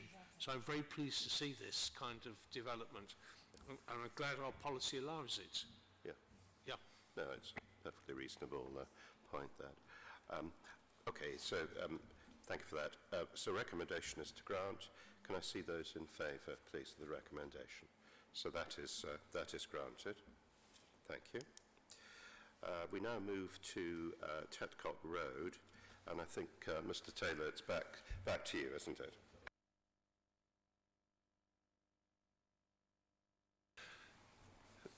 Right, so this is an application for a rear dormer extension and some roof alterations. The first slide there, the aerial image, you can see the application property towards the top of the image. So you can see its relationship to the rest of the terrace. You can actually see from that photograph, I hope you can at that range, that there are a number of roof alterations as you look along the terrace. In fact, I think I counted them earlier, 8 of them in that group have sort of rear dormer type extensions. And that's the front elevation of the property, and then that's the existing rear elevation of the property. So you can see immediately there in the rear elevation there are 2 properties in that have roof extensions. I'd suggest the one towards the right was perhaps a slightly less intervention than the one on the left, but they're both there, so they're both part of the context. And then that's the existing front and the proposed front. So you can see there that the only change really at the front is the insertion of 2 roof lights. And then at the rear, you can see the existing on the left, and then the proposed on the right. And that's the existing section, and then the proposed section. And I think that's basically the last slide. No, thank you very much. Any questions? Just one question. While they're in there, Emma. Yeah, I was just going to say, before we do that, I guess we should all declare... Well, we did that. We did that at the start. We did that at the start. At the beginning, my only question is, there is, in the objections, there's a lot of objections about the material used for the windows, which is plastic. Is that an issue for that area? Because is it a conservation area?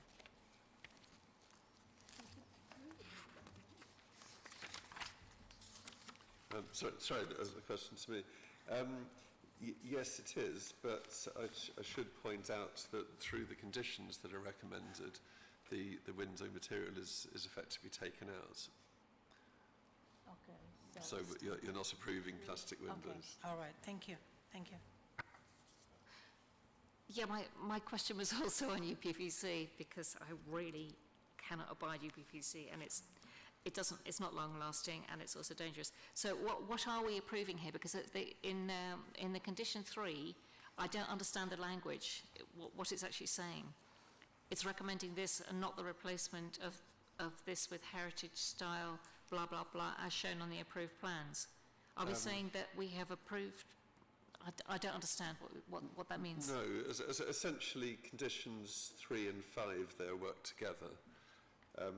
So, I mean, condition 3 is explaining what is being permitted, and then condition 5 is basically offering an alternative of aluminium or timber framed, but not UPVC. But here it says it's talking about heritage style UPVC. So we don't approve. Are we No. anti-UPVC? That's what I'm trying to understand. Because I really object to it. Is that our position? It's just the wording is a bit confusing, to be honest.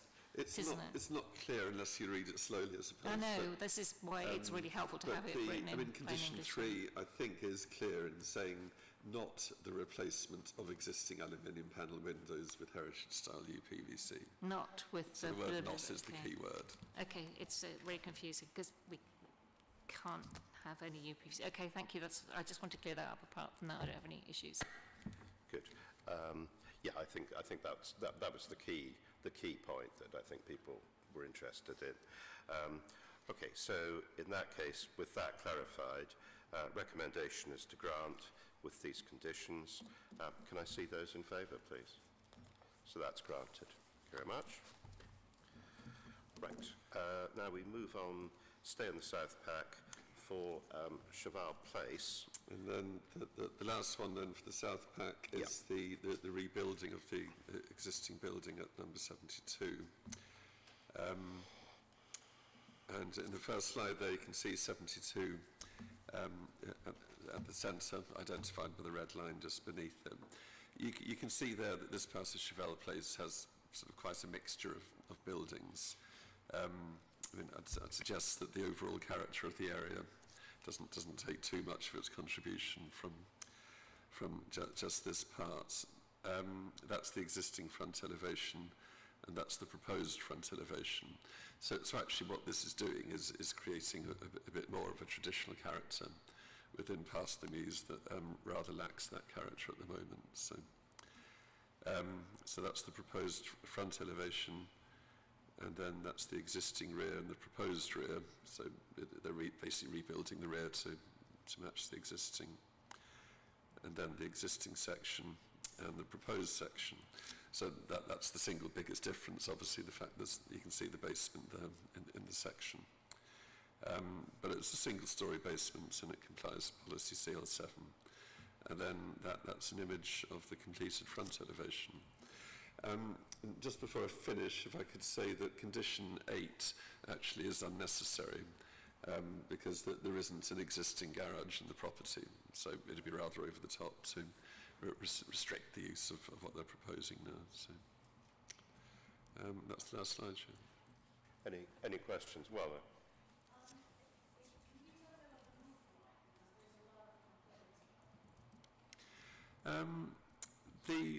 the roof line, I think if I compare these two sections, it's the best way to show it. You see with the existing section, there's a longer roof slope at the rear and a shorter roof slope at the front, and that means that the roof ridge is slightly towards the front. And then if you look at the proposed, the roof is a bit taller but central.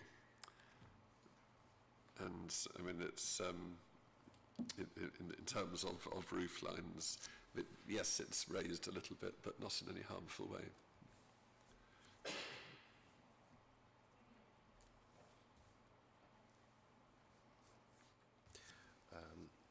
No. Okay. In that case, so we need to note that we're deleting the current condition 8 relating to the garage. But with that amendment, the recommendation is to grant with the other conditions. So can I see those in favour, please, of granting? Okay, thank you. So that's agreed. And then finally this evening, I think we have Avondale Park Road. So Julia, are you going to do that? Yeah. Thank you, Chair. So this application is seeking planning permission for replacement of existing crystal metal windows with UPVC windows.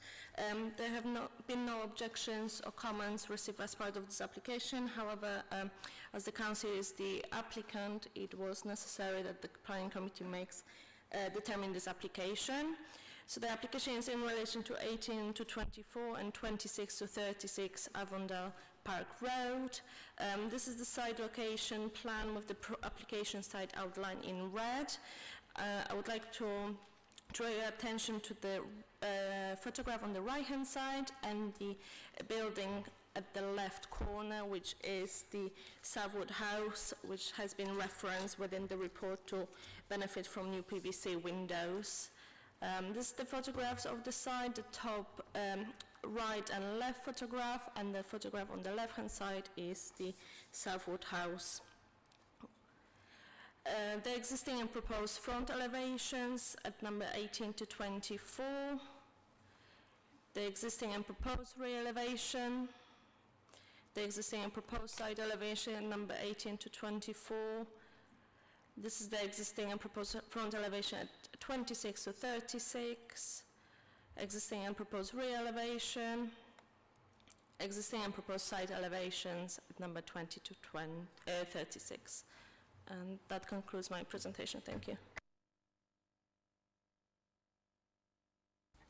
Any questions? Emma?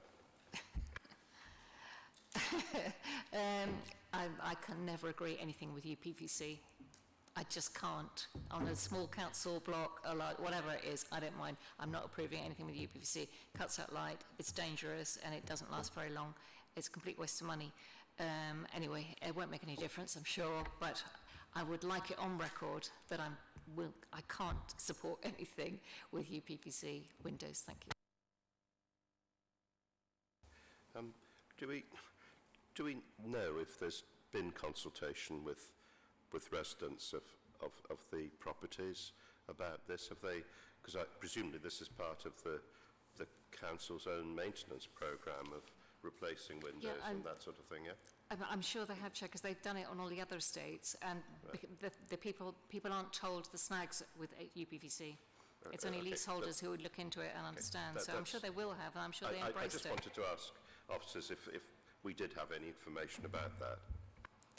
In terms of public consultation, we follow the statutory requirement with this planning application. Before submitting the application, there was a pre-application received from the housing team, but I'm not sure what kind of public consultation was taken with the residents.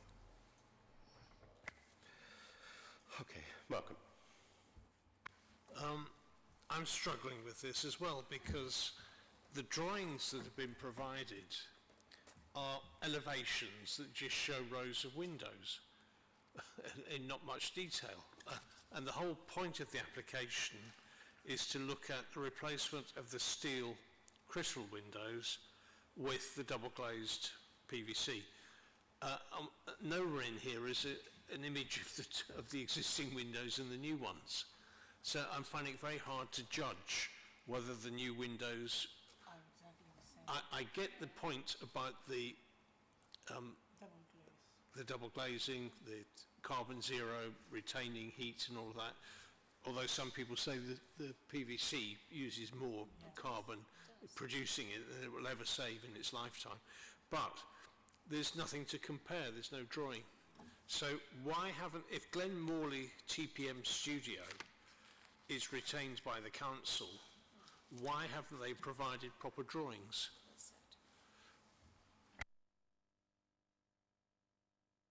Can I just ask colleagues just quickly, do most people feel much the same way about it? That it's as you say, an elevation of a building that shows windows is slightly different from what's in front of us for our actual decision. Janet, does that?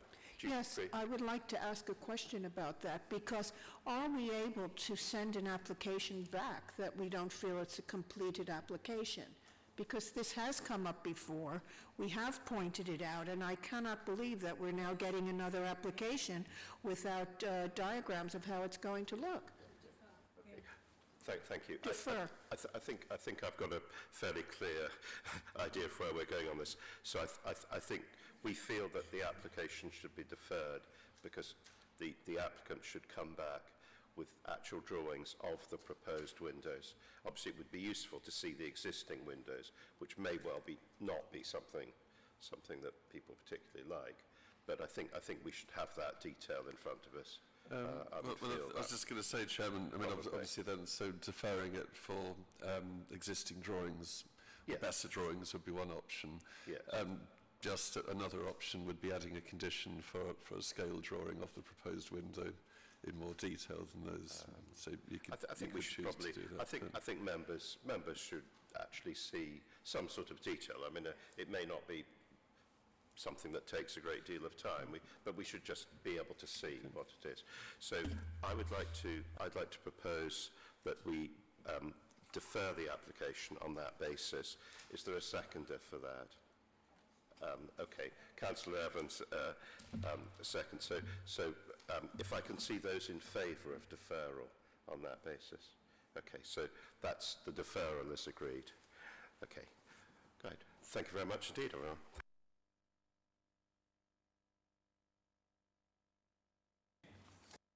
Better detailed, both existing and proposed. Yeah, not just the existing, but really we need to do some new drawings for both, really. But yeah.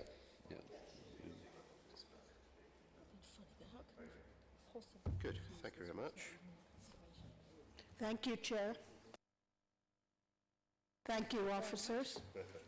Thank you, our